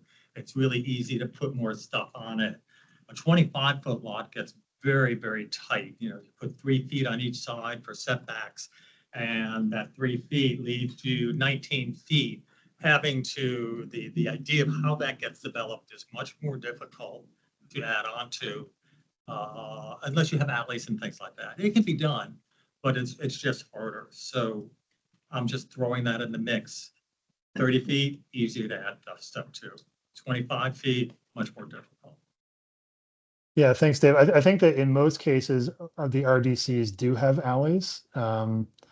But I think, yeah, it's part of the whole reason for this whole challenge here is that there is right now your minimum lot size for R5 is 50 feet, but still there's all these, you know, sub 50 feet lots in the city that we're trying to capture with this new district of RDC. And so trying to figure out, you know, how you map that when you've got these mix of different lot sizes together is the challenge here. But appreciate the feedback from everybody. Is there anything else before we let Renee go to the next one? Did I mischaracterize anything? Great, go for it, Renee. Okay, thanks. Okay, so the next one is building coverage, which was just mentioned here. So we had some concern from members of the public that some of the building coverages in the draft zoning districts look like they were too high and they might lead to a loss of green space or overly bulky buildings. And so the question here, and I'll just take you through a few slides after this, is, you know, should the maximum building coverage be reduced or kept the same or made dependent? It could be also a more dynamic number that was maybe dependent on the number of units per lot. So maybe if you had 1 unit per lot, it would be a certain percentage, and if you had 2 units and an ADU, it would be maybe a different number. So that's all things we could think about. Let me just take you through a few slides here. So we went back. This analysis was kind of Carlos and the people who worked on the pattern book had sort of looked at some of this stuff, but they hadn't actually produced these graphs.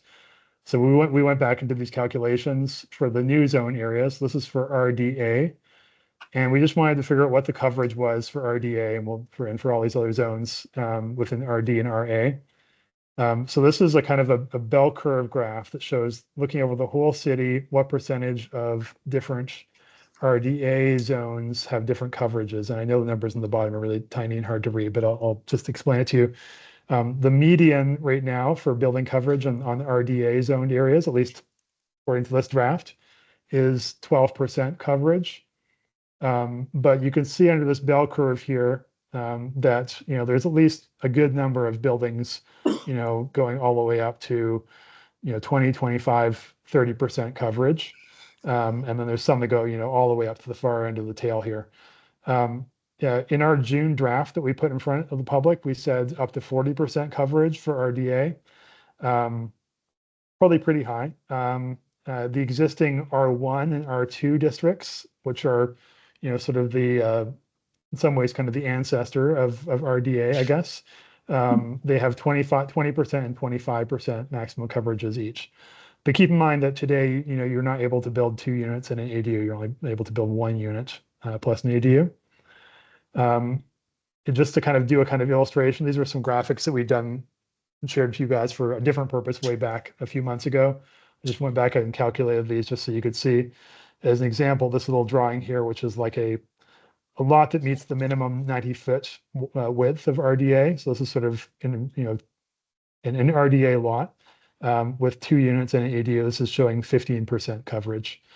However, there's other circumstances you could imagine where, these were, big, wide, 1-story units that might be, that might have higher coverage than this. If these were like ranch houses or something like that. So there's a range of possibilities here. I think that there's, a case for maybe taking down the maximum coverage here a little bit, but we need to figure out where we're going to land on it. For RDB, median today is 17%. The R3, R4, and R5 were 25%, 30%, and 35% maximums. And the June draft we had out there was 60%. So again, pretty far up the tail. We don't necessarily have to capture every single existing lot, but there are some that are, beyond 60%. And this illustration of RDB here, which is again sort of a duplex and an ADU, that's showing 35% coverage. RDC, median is 24%. R5, which again doesn't capture, these really narrow lots, so they're part of the purpose of creating RDC, but maximum is 35%. We'd said up to 75% coverage. Here is an illustrated version of 50% coverage with a vertical duplex and an ADU behind it. So again, the question is kind of similar to the discussions that we had with Carlos way back when we talked about the pattern book. How much of this, tail of distribution do we want to capture here? At what point do we think it's not, that things beyond this point should be non-conforming essentially? And then finally, our AA, we didn't do the rest of the RAs, the multi-units, but our AA, median today, 34%, R6 and R7, maximum 55%, and the June draft that we had out there was saying 80%. And this illustration here, which is like a somewhat typical RAA lot, 55% coverage being shown here. But again, if this was an unusually narrow or unusually shallow lot, if it was half as long, you'd have a coverage that's quite a bit higher than that. And if you look at the distribution today, you've got, well, the median is 34%. You've got some going all the way up to, close to 100% coverage today. So any thoughts from you guys about this? We haven't proposed any new numbers yet, but just wanted to kind of put this out there and tell you that we're looking at it and maybe get your feedback. Initial thoughts, Eric? This is Eric.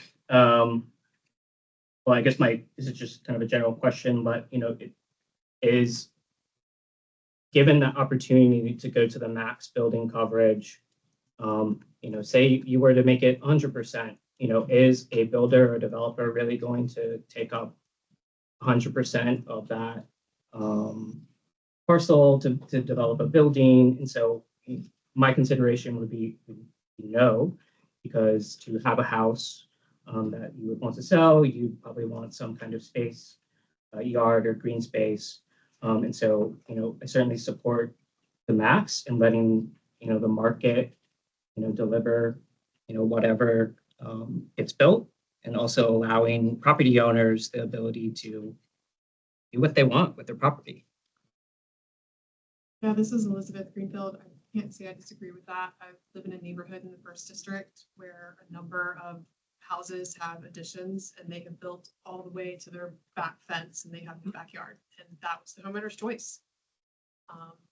So I'm of the opinion of let the market and the property owner make that decision. But I realize that we are also taking into consideration vacant lots, infill, or scenarios where someone may sell their small cape and then it gets redeveloped. So I want to be mindful that it's not all existing homeowners. Some of these lot coverages are pretty steep increase.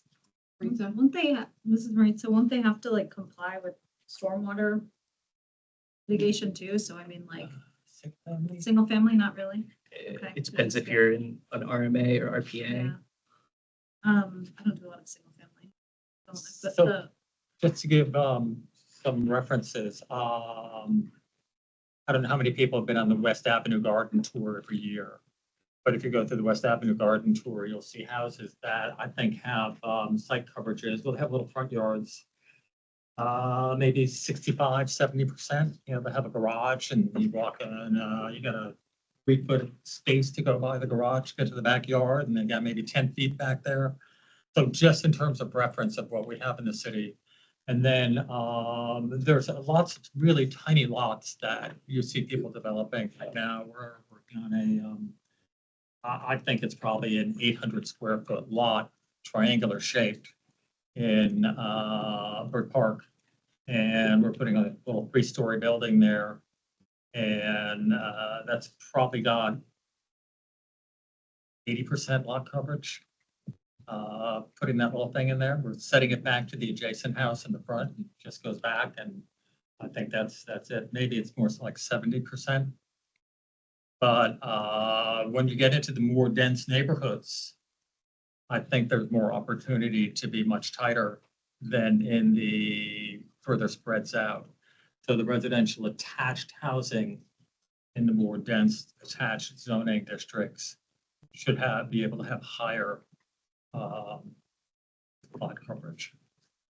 The other possibility, Dave, that I mentioned, the sort of a gradation of coverages maybe based on the number of units. There could also be a gradation of coverages based on lots, actual existing lot size. So you could, within, you know, a particular zone, let's say RDA, you could sort of say, you know, have 3 different ranges of lots or something like that. So if your lies between X and Y, you get a certain amount of coverage. And if it's between, you know, something else, you get a different coverage. There are some codes that do that apparently. I think that's a great idea because there are lots of little tiny places that can be built on that people will be perfectly happy to have a little. Or another option is, you know, not to regulate building coverage at all. Yeah, when we discussed it internally, I mean, that was a possibility as well. If we just think that it's, you know, not realistic, people are going to max it out, and I don't know. It's probably going to scare people though. So we've set the building coverage numbers currently at like for worst case scenarios, right? So and not wanting to like artificially restrict someone from, you know, developing on a small lot or doing something that's single story, and not trying to force, you know, 2 stories everywhere, for example. This is Elizabeth. For folks in the audience and listening at home, that is our other consultant, Colin, that just chimed in. You don't have everyone's voices memorized. Just want to make sure for the record that we know who was speaking. Thanks. Sorry, Colin. Thanks. No, thanks. If I can just offer one anecdote. When I was living in the fan for a long time, I had one of the typical fan row houses, very narrow, long lot, and it had a detached garage that you could sometimes fit 2 very small cars into. And our next door neighbors had exactly the same thing. They wanted to put a big addition on the house to reflect their growing family without having to move. And they ran into the lot coverage maximum. So they took down the garage because that opened up more space for them to then be able to cover the lot. And they then put their 2 cars on the street in the fan so that they had more room for their family behind the house. And so, again, I tend to see this very much as a homeowner choice issue, because not one size is going to fit every family's preference. And so I'd certainly be in favor of greater flexibility for that reason. Renee, it's Elizabeth again. I think the greater flexibility seems to be, you know, seen here. Maybe if you could present some options of what that may look like in terms of different percentages. Yeah. I think that, does anyone disagree with that? Okay, I'm not hearing anything. okay, thanks, Elizabeth. Okay, I'll move on to the next topic then, if that's okay. Sure. Anybody have Good, any all right. questions before Renee keeps going? All right, go Renee. Great, thank you. Okay, so next one is this is maybe a little bit more straightforward. Front setbacks in RX districts. So this is the multifamily districts. There were concerns from some people about loss of green space along the street in certain RX districts, because we're essentially, under the current draft, allowing those buildings to come up close to the street. Both RX districts currently require a front setback of between 5 to 15 feet. Do you think that there should be, instead of this, something that's more contextual, sort of similar to the way that we've dealt with setbacks in RD and RA districts? or not. There's not a huge number of examples of these sort of buildings that have, big green spaces out front of them in Richmond. We're going to talk about Chamberlain Avenue again in a sec, and that's probably the biggest concentration, but you find some other ones around the city. This was an example that we looked at. Any thoughts about whether or not there should be that flexibility around setting front setbacks or no? And just to piggyback on that, Renee, when we were participating in the recent round of public open houses, this is something we heard from quite a few people in some of the existing neighborhoods where we had mapped RX. And just generally, people were comfortable with the height and intensity associated with the RX districts. They just didn't want to lose that kind of character green setback that might be prevalent in some of those neighborhoods today. You have comments? Mr. Creedle, I think he was, did you have a comment? Oh, yeah, I just have a general. Mr. Hart. Oh, this is Wayne. I have a general question. When you say setback to be contextual, can you define that a bit more for me?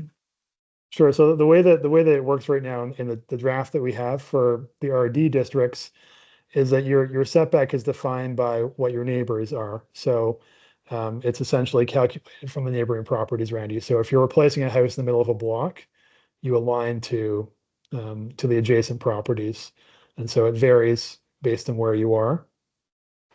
And I guess in this particular case, it might be a little trickier because we're talking about larger projects where you might be redeveloping an entire block, for example. So you might have to look somewhere else in the neighborhood for that context. Maybe, what was there originally tries to set the context, or if you're looking across the street to the setbacks that might exist across the street from your project.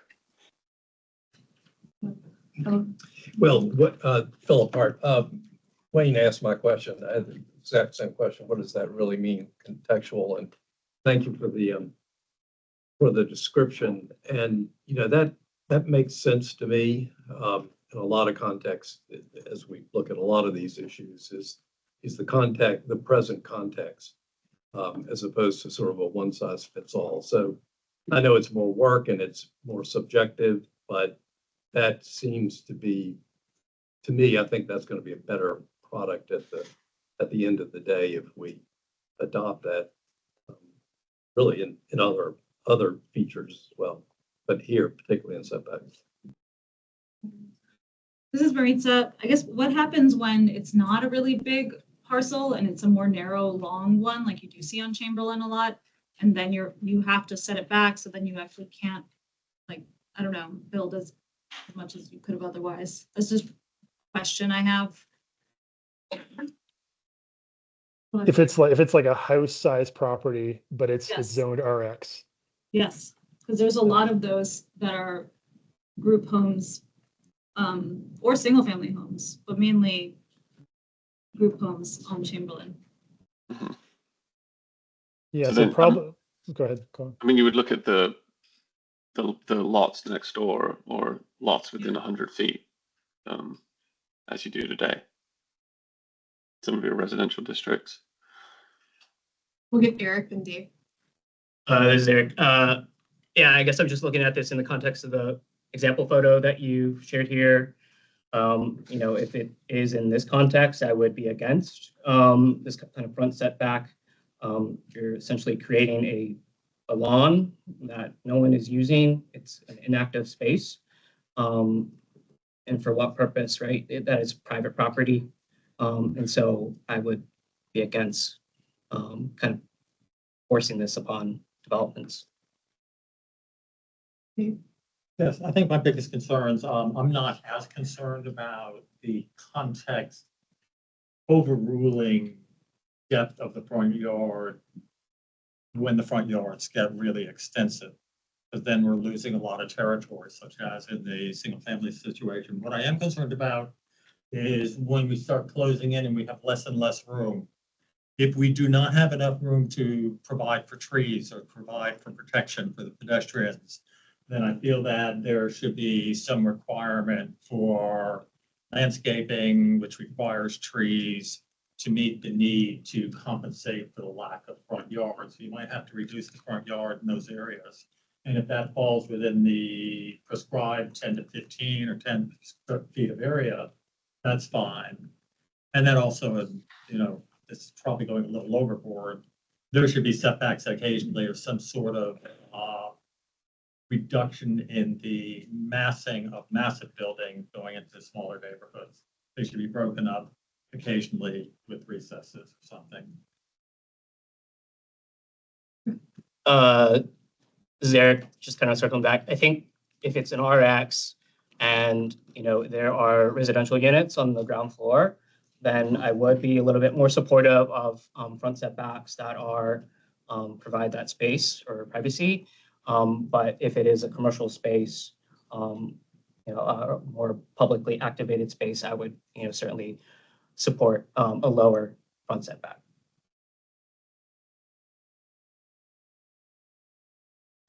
Yeah, I think that seems like a good alternative suggestion. I mean, I think this is Elizabeth. If I remember correctly, part of the reason we got into this conversation was, you know, limited amount of land, knowing we needed more housing and trying to maximize what we had available. But we are hearing concerns about loss of green space, tree canopy. So that I think that we need to find a way to maximize, but ensure that we are leaving some space, because I do know the Office of Sustainability is going to be coming forward with tree canopy, or, you know, requirements. There's going to be things that we have to consider, as Dave has pointed out. Got to leave room for some of that, and aesthetically, I think it's what we're hearing the community wants. So if there's some balance where maybe it's contextual, some of what Eric has offered about how we differentiate between commercial and residential. Does that give you something to work with, Renee? Yeah, I think that's helpful. I think it's an interesting idea to have maybe a different front setback if it's a residential ground story versus a commercial. So we'll explore that option maybe. So I think next one here is again, sort of going to relate to that, the Chamberlain Avenue discussion. And I think just back to this last one for a sec, I think, I can't remember when this was, maybe 6 months ago when we were doing the conceptual districts. We suggested the possibility of a special different multifamily district that would be applied on places like Chamberlain and would have that front setback requirement. We ended up hearing from you not to do that, and we didn't do it.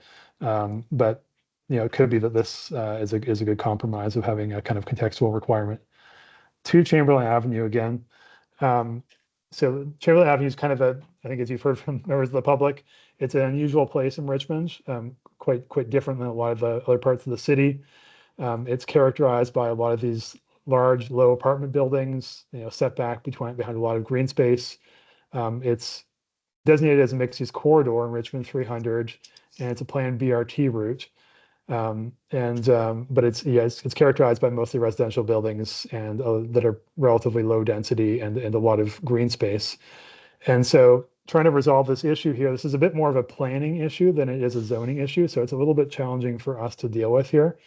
It's a bit different than all the other topics we've brought to you so far today, but there was pushback from the public when we put this out there. And again, you heard this tonight as well, against some of the proposed MX6 and RX4 zoning that was put along Chamberlain in terms of allowed uses, setbacks, and heights.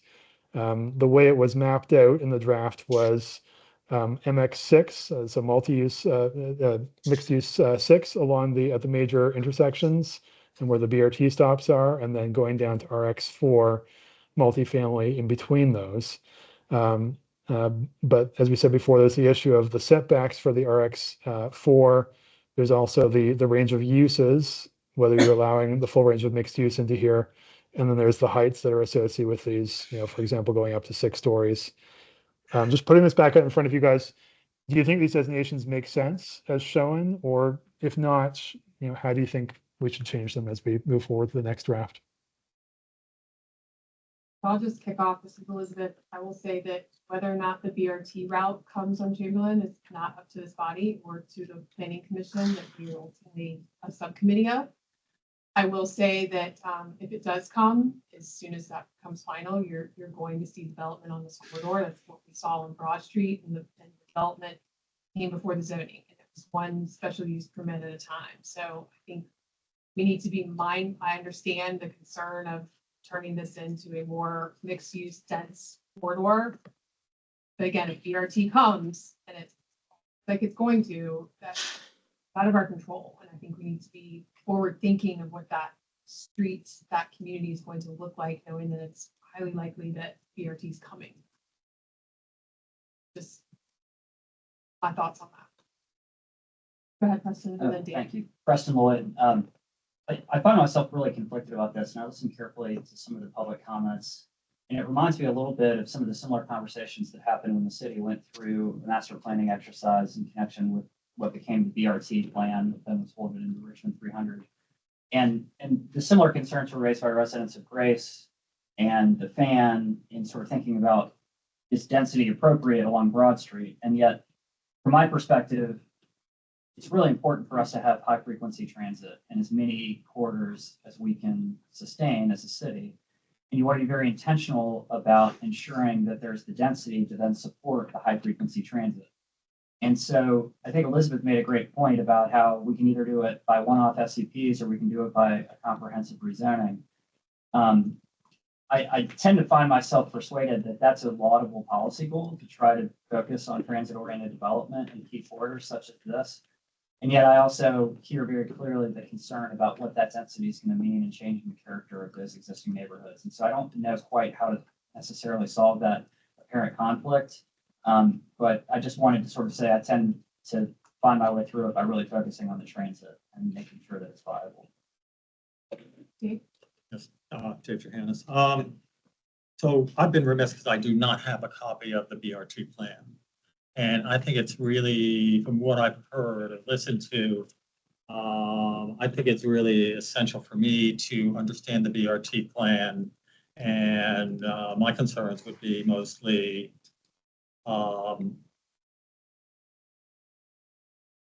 I'm definitely pro BRT plan, but I also believe there's a way to create a BRT going down that street that still produces a nice boulevard. And there's a way to develop this boulevard that does not separate the districts, but provides opportunities for people to have places away from their homes and services for their homes that are neighborhoodly. And so I don't know what I'm actually leading to, but I would like to see what the BRT plan is. And I'd like to understand what it's doing. And I'd like to understand what the traffic flow could or doesn't necessarily have to be through that. The plans are on GRTC's website. Pardon? The plans are on, this is Maritza, the plans are on GRTC's website as recent as March of this year where they updated them. And so you should definitely look at them. It looks like they plan on narrowing the lanes and introducing a BRT only lane and then keeping a median, but it looks like from my quick glance that they're probably narrower medians, but keeping the medians, keeping the trees that are there and then adding some more trees into it. The trees are not kept. They're not kept, the trees aren't kept? Folks, we can't have commentary from the public at this time. Comment period's closed. There's a lot of trees on the plan. Lots of them. I mean, nothing that we do here can affect the public realm because that's really beyond the scope of zoning.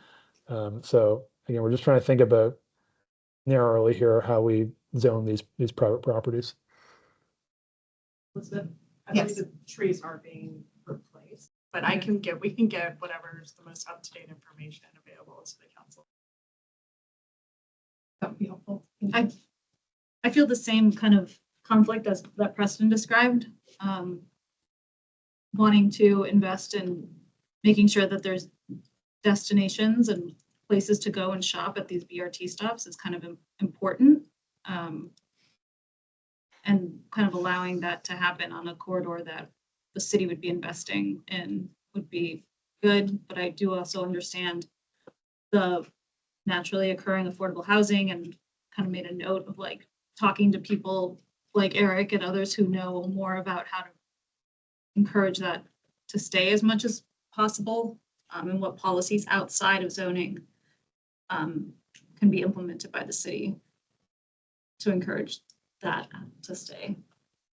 This is Elizabeth, and Preston will get you next. I think maybe when we have the direct housing director or his or her designee speak, that maybe that could be something we could address with that department of how they are thinking about housing affordability and corridors like this that could see changes as a result of BRT.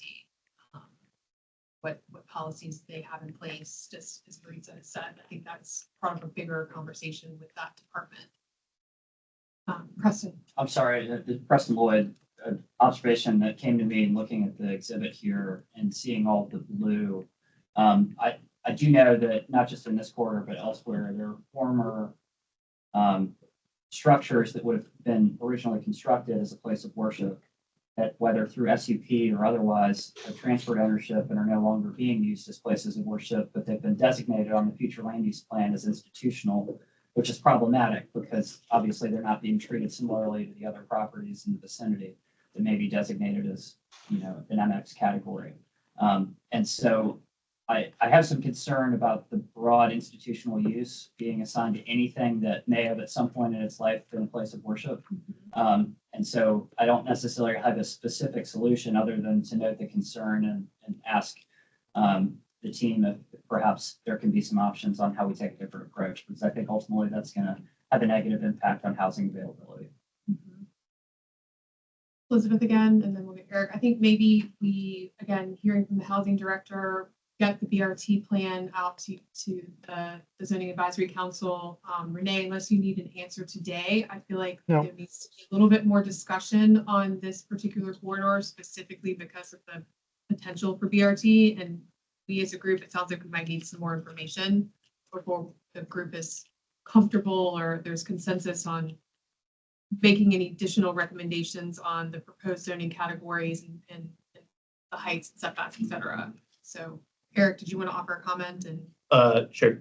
This is Eric. Yeah, I was just going to say that, yeah, if you leave this as is and allow just for 1-by-1 SUPs, you know, you will not see affordable housing because of the cost of going through that process. And so by allowing for this kind of density by right, there are better opportunities for more affordable housing, and more options, but also leaving things the way they are.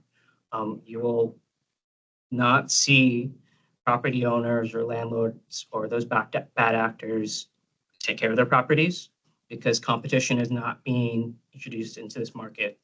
And so those properties will continue to deteriorate and see deferred maintenance. So I support the direction that we are already going in with this. I'm going to try to keep us on time, and I know we need to get more into the development standard. Renee, can we pause this one for a bit until Yeah. we have some additional information and we can have a follow-up discussion? For sure. And I'll just say, just as a sidebar on the institutional zone question, I think we'll probably bring some thoughts on this to you before November as well, just to share what we're thinking, because it's been another issue of concern trying to define what exactly that means. So with that, I'm going to turn this over to Colin to go through the drafted development standards for further discussion afterwards in September. Thanks, Renee. So you should have in front of you a printout, a PDF printout of this material. So this is part 1 of module 2 of Article 4 for the development standards or the site development standards. So we've split it into 2 parts, as much as anything to give you guys a little bit more time to review it and discuss the material, as well as giving us a little bit more time to prepare the material ourselves and react to some of the feedback that we've are getting from you or have got from you during the last meeting and this meeting as well. So this is building on module 1, which is the district standards themselves and the zoning map.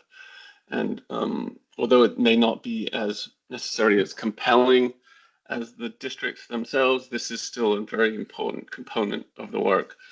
So this is going to set new standards or enhanced standards for the site itself, so that once you figured out what the dimensions are or the requirements are for your building, this module will set the requirements for the site around that building. So things like pedestrian and bicycle access, bicycle parking, vehicle access, parking lot dimensions. There is no required parking, but there are standards for those people that choose to build parking lots.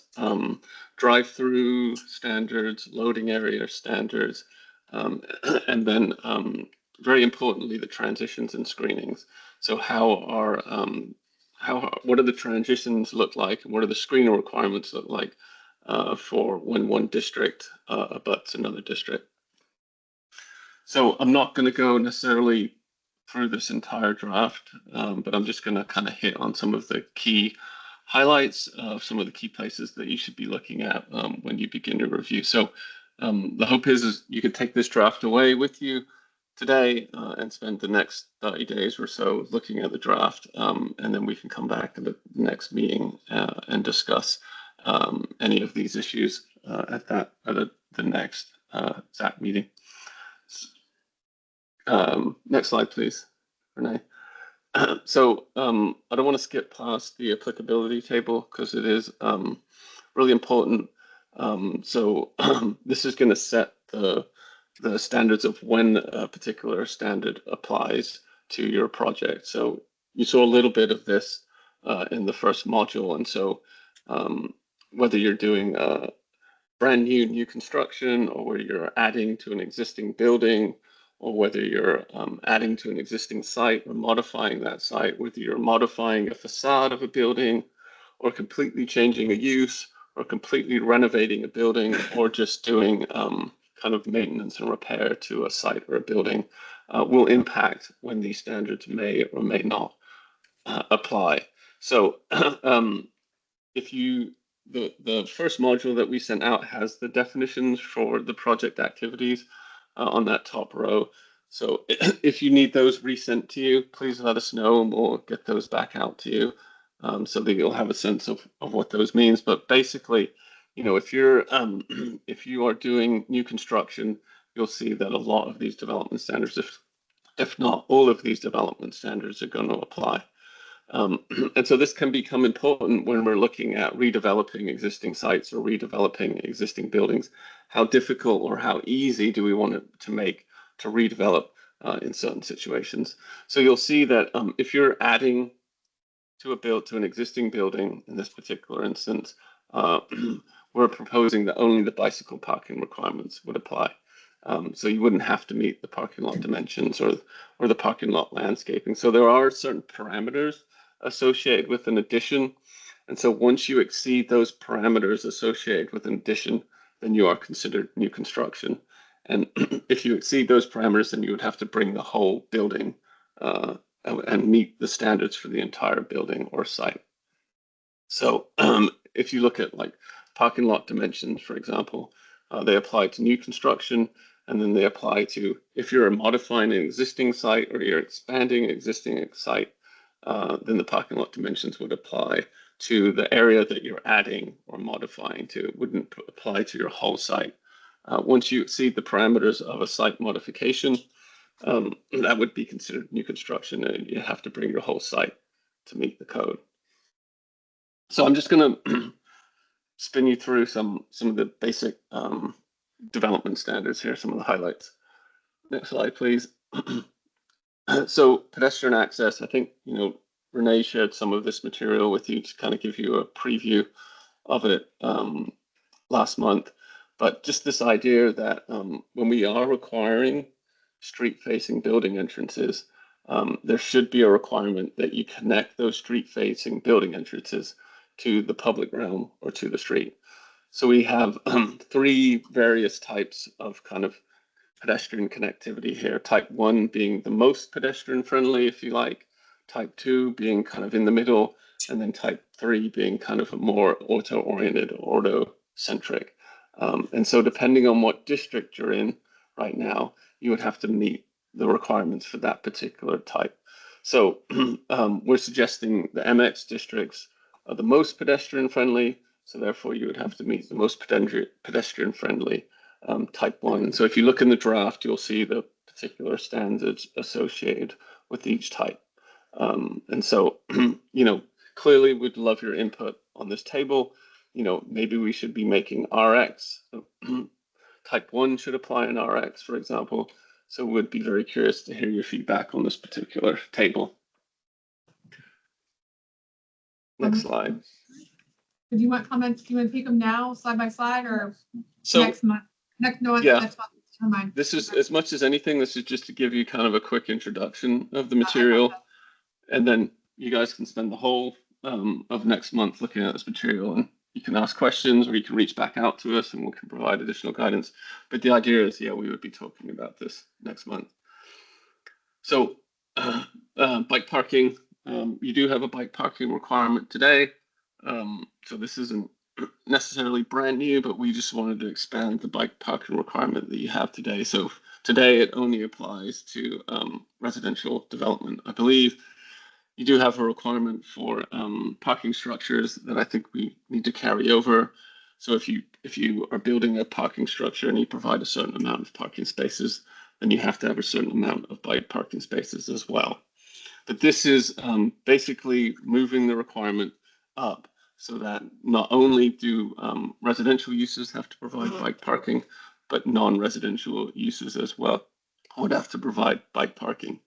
And again, this is split up by short-term and long-term. So short-term spaces being for, you know, quick access, you know, the bike rack that you might see outside of a building being available versus long-term bike parking, which would be for, you know, people storing their bikes for a longer period of time. Maybe people working in a place all day, looking for somewhere secure to leave their bike for, you know, several hours at a time. Next slide. Vehicle access. So pedestrian access is important, but we also want to make sure that we have appropriate vehicle access requirements. Right now we've proposed a very simple model, and so we probably need to work through this with the city folks just to make sure we're headed in the right direction.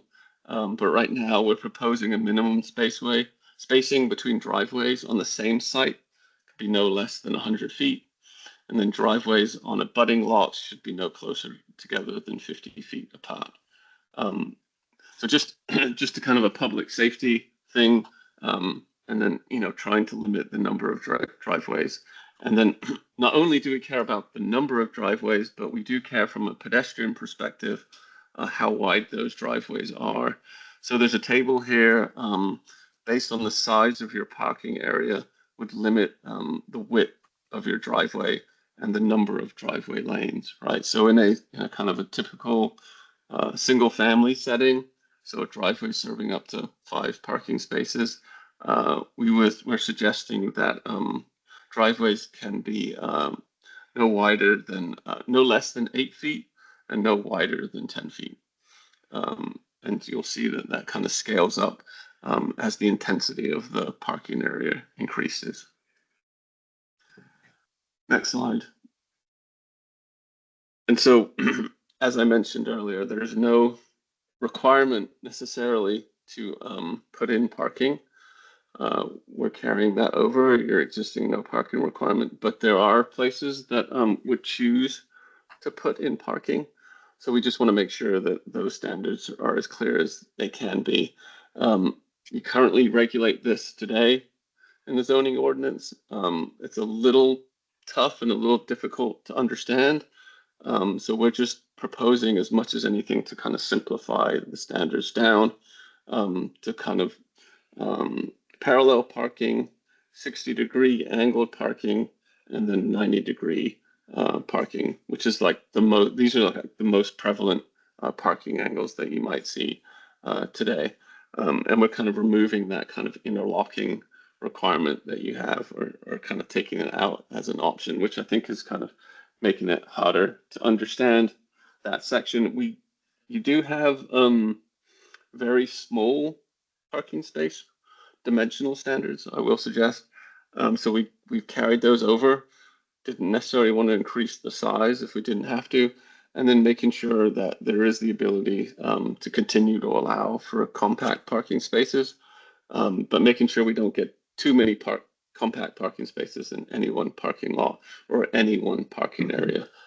They really are designed for unique settings within a larger parking lot and not intended for the entire parking lot itself. Next slide. Parking lot landscaping. So this, again, is something that you have in your current zoning ordinance today that we are cleaning up and enhancing. For example, parking lot landscaping would only be required for parking lots serving more than 6 parking spaces. So in theory, slightly larger parking areas. And then interior landscaping requirements would only apply to parking lots serving 20 or more parking spaces. And so just this idea of making sure we're getting interior islands and median islands. I know there was a discussion last month about trying to make these spaces in parking lots a little more usable. So we'll be interested in kind of hearing your thoughts and continuing that conversation. But the idea here is that, no more than 10 parking spaces could be provided without a landscape interior island. We just want to make sure that they're evenly distributed throughout the parking area, really to preserve existing trees. An interior island has to be 150 square feet in area and has to be planted with 1 canopy tree. An interior island serving a double row of parking spaces, so we get two rows of parking spaces together. It would have to be 300 square feet in area and would have to have 2 canopy trees planted in that area. And then this idea that you would have to have a median island in between every 4 single parking rows. That has to be at least 6 feet wide. If you decide to put a pedestrian walkway through that median island, then you would need to increase the width of that median island to 12 feet to accommodate the pedestrian sidewalk. Next slide. So this is something we heard a fair amount about during the recent open houses. Just this idea that making sure that districts with higher intensities are transitioning appropriately to districts with lower intensities. So we've put this matrix together. So the zoning of the abutting property goes along the top row, and then the zoning of the subject property. So the zoning of the project that you're developing is on the very left-hand side column. And then right now we've just proposed 3 transition types for simplicity. A, B, and C, and each one offers various levels of landscaping and height transition step backs. So if you just take, I don't know, a common example, an MX6 district, so that would allow a 6-story mixed-use building. And let's just say that's next to an RD district. So you would have to follow the requirements for a type C transition. So if you go to the next page, Renee, and look at the transition requirements for type C. So depending on what district you are, so in this particular case, you're an MX district, you would have a 15-foot setback from the lot line, right? So the district itself might not have a setback in it if you remember looking back at module 1. But because you're adjacent to an RD district, we're now suggesting that you have to have a minimum setback of 15 feet. And not only do you have to have a setback, but in this particular case, you've got to place some landscaping in that area as well. So if you look at the B transition screen for an MX district, you have to provide a moderate transition screen. And so we'll look at that in a minute.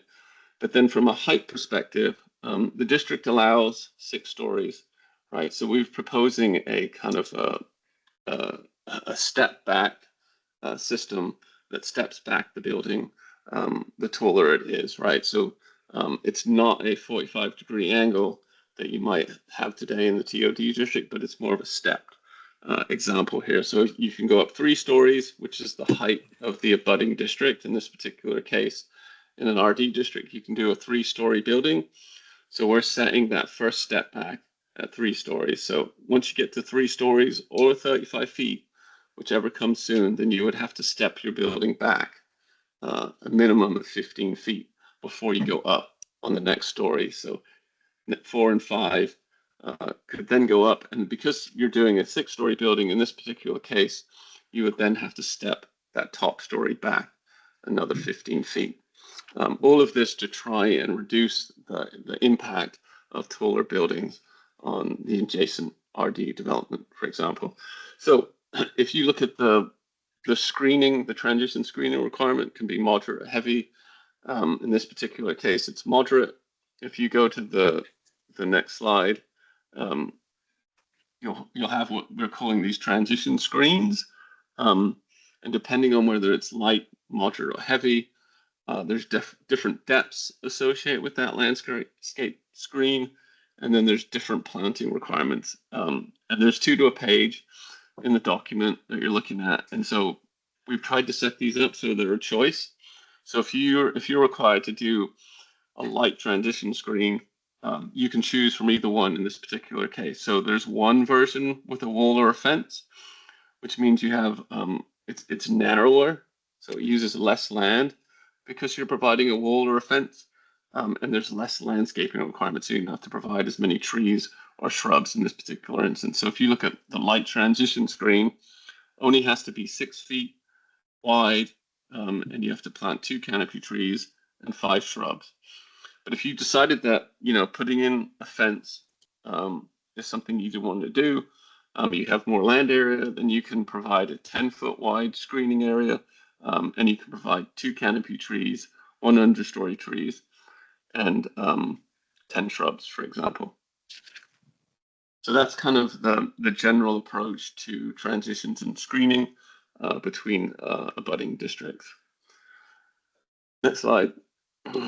And so we want to make sure that we're capturing appropriate screening from the public realm or the street as well. So there's a little table here that sets the screening requirement for the particular use or land use that we're trying to screen. So there's a screening requirement if you're doing outdoor storage, for loading or service areas, drive-through facilities, parking lots, vehicular sales or vehicular service areas, and utility areas. And so basically, if you're doing a surface parking lot that abuts the street, we're going to make sure that that parking lot is screened from the public realm. So again, in this particular instance, you get a choice, right? So you can either do a 6-foot landscape area with a low wall or fence, or you can do a 10-foot wide screening area and provide more landscaping within that area. And so you can go to the next slide. And so as the same with the kind of the district screening requirements, there's multiple versions. There's a moderate version and there's a heavy version. So for kind of the heaviest outdoor storage activity, the heavy frontage screen might be the requirement for that particular use. Colin, can you pause for just a second? We have a question. When the transition area, if like in type A, the depth is 15, is how long, how wide it has to be, and then the transition screen is smaller.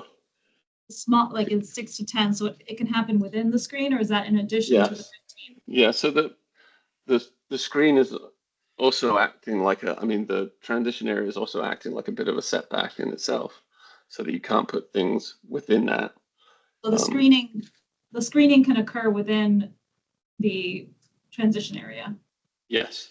Okay. Yeah, and there might not be a one-to-one match, but the screening area will never be larger than the transition area. if that It's makes not sense. additive, and it's not additive. No, it's not additive. Okay. No.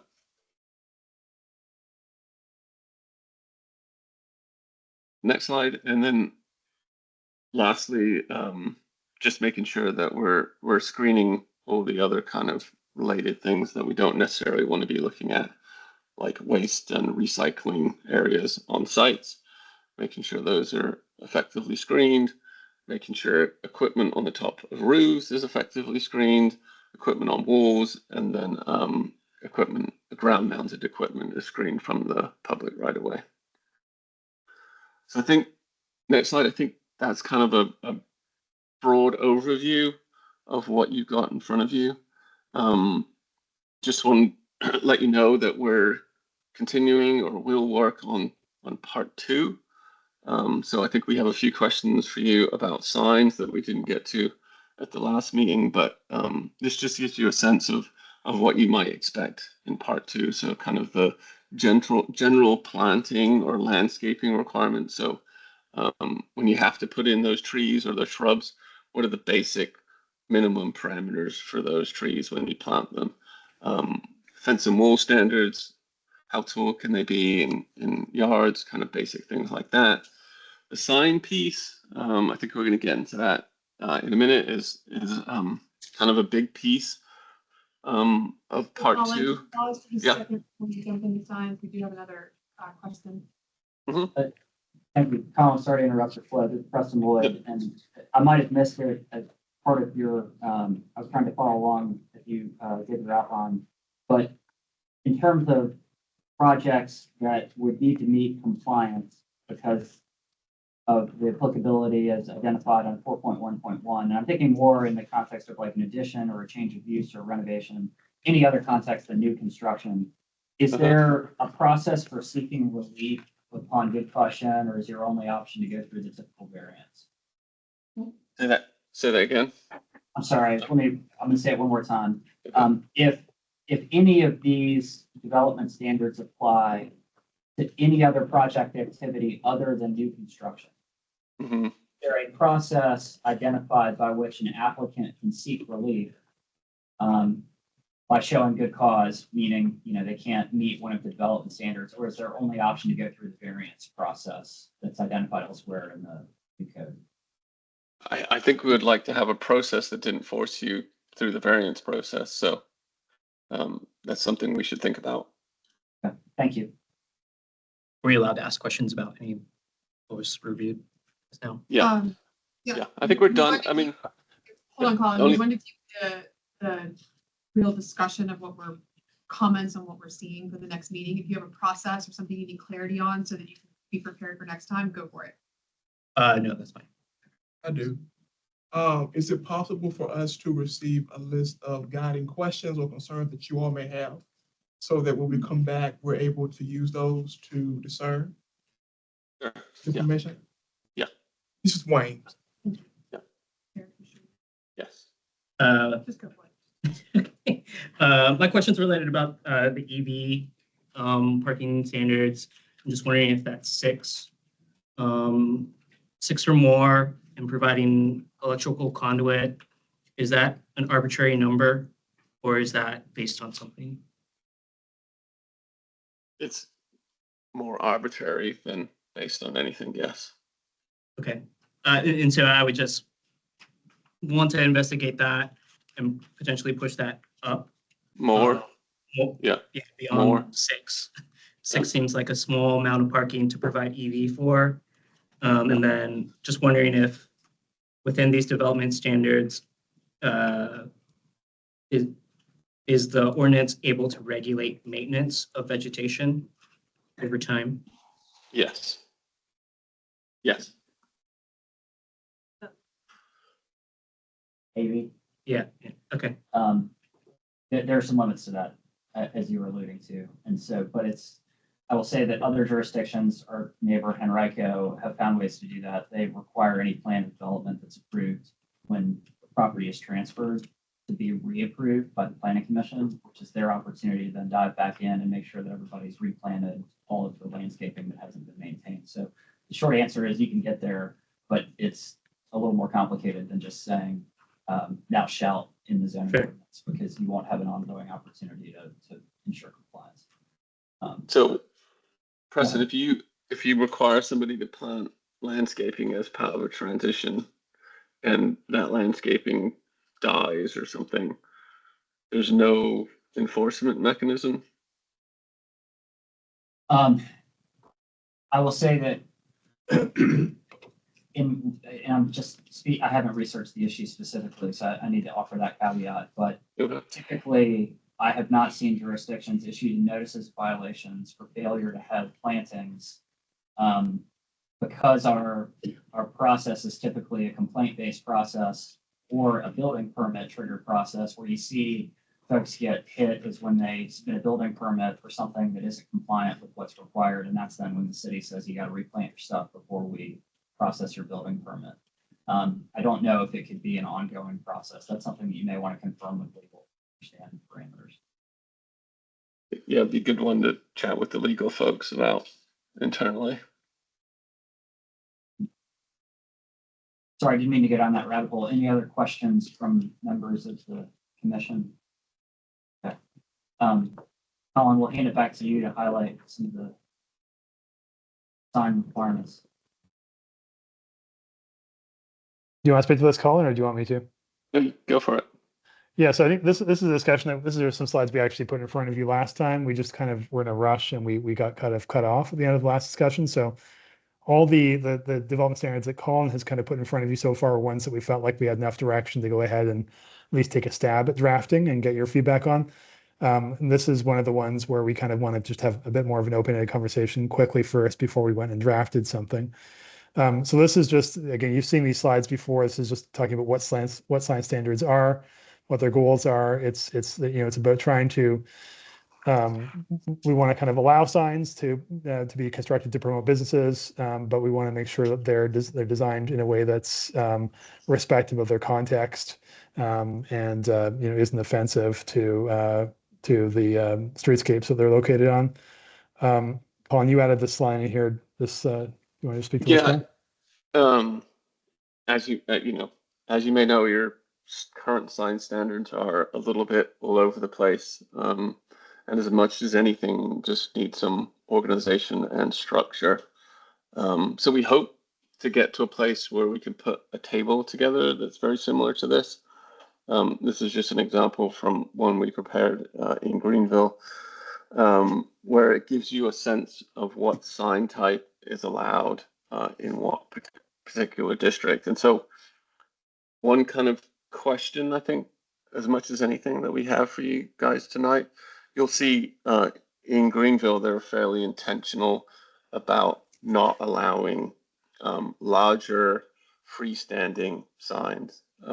So like a pole sign, so, a 20 or 30 foot high sign, like you might see in that image, right? So they're intentionally not allowed, right? So most people would consider that more auto-centric sign type, right? And so as we're moving towards a more walkable community, a more pedestrian-friendly community, there's the desire in some places to reduce the size and emphasis of certain sign types. So what this system does, it gives you the ability to allow certain sign types in certain districts or not allow them. So if you look at the next table, this is the one in Charlottesville, where they've made intentional to keep larger pole signs, right? So in their community or the corridor mixed use districts, they're continuing to allow pole signs moving forward. So when we get to the end of the section, there's just one question we had for you about, how strict or how stringent do we want to be when it comes to kind of continuing to allow new auto-oriented signs moving forward. And then so I'll just go through these couple ones quickly. These were just the slides that we showed you last time about illustrating what different types of signs could be. This is taken from the Durham code that we worked on. So projecting signs that stick out perpendicularly from the wall signs that are attached to the wall, monument signs that are smaller freestanding signs, bracket signs, like the one on the right that are hanging, roof signs that appear on top of buildings, suspended signs on the right-hand side. And again, we could define these differently. This is just an example of how it was defined. And then, there's the possibility of those, larger freestanding signs as well that, we see back here. Now you've got, a lot of the stuff today along some of your outlying arterial streets. We are through the zoning process, we're taking a lot of this zoning and putting it into we had a discussion before about being like a lot of MX zoning in these areas. There's a little bit of CG that'll be more audio oriented, but probably, it's fair to say less than there is right now in terms of audio oriented stuff. So part of the question we have.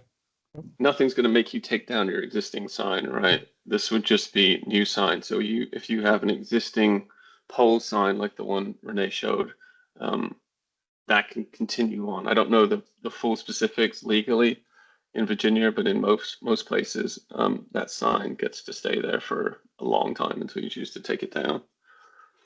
So I guess the question is just broadly to you. I'll just read these and put it out to you.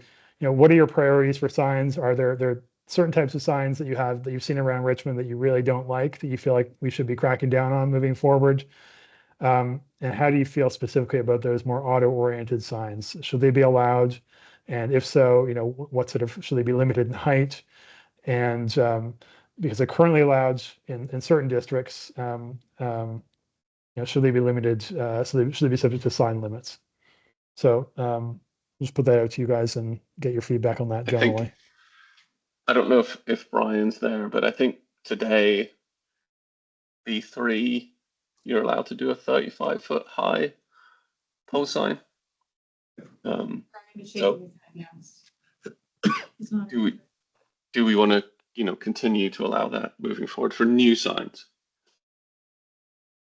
So this is Elizabeth. I know that we're going to discuss this more at the next meeting. Right, Colin, you were anticipating a discussion at the next meeting. So the next meeting, you might see a draft of the sign regulations to react to. Right. So the question for us is like, are you going to see pole signs in there or not? Okay, so this is the time to give feedback, but I just want to remind folks that the zoning ordinance can regulate size, placement, but we can't regulate sign content, what that sign may or may not say. So I see one attorney shaking his head. I consulted with another one before I made that comment, because I know the planning commission has gotten requests to regulate sign content. We can't legally do that. So keep that in mind. And we are not proposing to mess with like off-site signs versus on-site signs. Like we're really focused specifically on on-site signs, meaning, not advertising signs. Okay. I see Kendra. Yeah, I have a question. This is Kendra. Are we able to regulate the illumination of the signs, like just how bright they are, and these sort of thing within that context? I believe we can regulate illumination and how Yes. bright it is, but we just can't regulate what that illumination may or may not say. Yeah. Yes. There've been some things where you can't backlight or you can't have light projecting out, but Or flashing lights or something like that. Yeah. lights are motion. I think pole lights are probably okay in some parts of the city. So I think like you guys should use your discretion on where you decide that makes sense. You're thinking about like, I don't know, places that are more visible, like you want to see where the Exxon sign is or whatever as a person moving around on a highway. So I think that might be something that you may want to consider where that is allowed. Yeah, you're going to have the general commercial district, right, which is really intended to be your kind of auto-oriented district moving forward. So maybe they're appropriate there. I mean, it could be played, So, Brian, did you have a comment? Yeah, I think, and some people here might know the answer to this, but it would be important for us to know what are the grandfathering regulations on existing signs for if there's a change in ownership or a change in business, change in use, because if we, and I hate all the big auto-oriented signs, but if we were to tell every new business on Broad Street or Midlothian Turnpike or something like that, for example, that they can't have what everybody, you know, on both sides of them and across the street has, puts them at a competitive disadvantage. And I don't know what the answer is to that, but we ought to know. Yeah. I would agree with that. I think, you know, with, we try and clean up the streets and have a better system for signs.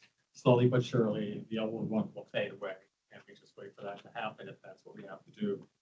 But it's just like. I tend to agree with you, but I think it's important to know the answer to that so that we can understand the effect it's going to have. If the structure is there and it's like a lit sign, like the one that he showed on the image, but then you change the content of it, like, are you allowed to do that? Or would you be like, that would be changing the sign, so that you tear it down? I don't know.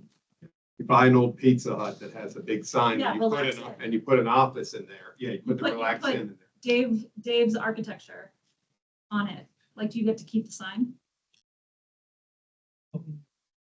Signage is. But Ryan's saying yes. You can reface it or make it Yeah. smaller, you just can't. Can't make it bigger. It's structurally altered. So you can change the content. Knock it down and say, oh, I want to rebuild the same thing. You can reface it. Or make it more in compliance, but you just can't make it bigger or not. It's a common scenario to see a whole site cleared, except for the sign. Because they want to keep that sign, because once they take it down, they'll lose it. So. This is Elizabeth, because of initial Kendra kind of putting you on the spot conversation on illumination, and I know, or question, I should say, about illumination, and I know that's come up with the planning commission. Is there a consensus from the group that we would like to see some consideration for illumination standards? Okay. Colin, there's a yes, and nodding heads. Yeah. Like some. Yeah. I think there's places where illumination should be encouraged, like the city center area, you know, where they want to do a hotel. And then maybe and discouraged. Mm-hmm. Yeah, that makes sense. This is Wayne. I just want a clarification. Auto-oriented signs. Can you define what those mean for us? Just the tall signs that you can see, you know, when you're driving by at 40 miles an hour. Thank you. Yeah, these are, I mean, they're clearly meant to be seen by cars. They're beyond the scale of a pedestrian, right? Yeah, you know, and a lot of places are going to like a monument sign, for lack of a better term. So it's like a smaller ground sign, you know, 10 feet, 8 feet high. So it's kind of like it is for cars, but you know, it's not like a 35-foot high sign. Yeah, I feel like you see a lot of those in front of like office parks or like institutional uses like hospitals and things like that. Mm-hmm.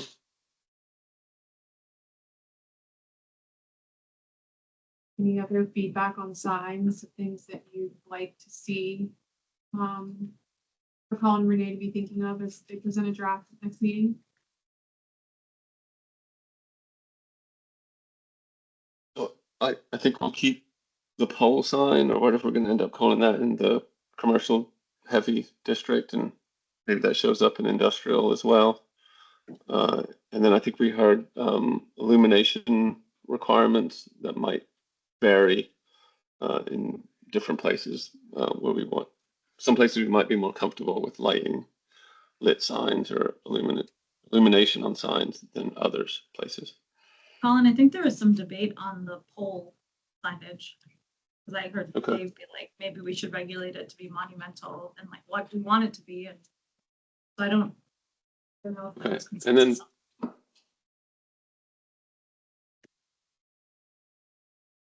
then maybe we can offer this as a question too.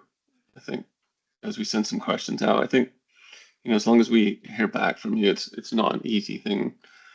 It's not a hard thing to add.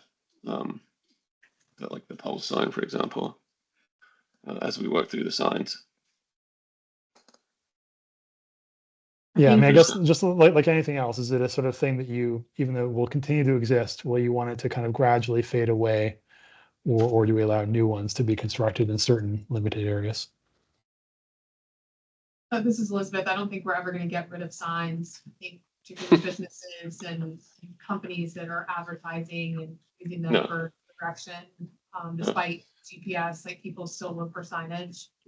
So I don't Agreed. think we're gonna get away from them, but I think we can maybe be more thoughtful about what's placed where and its size and, as I said, illumination. So Yeah. I know that you're looking for some more specific feedback, but I suspect until we get a draft in front of us, Yeah. this might be what you're gonna get today. Okay.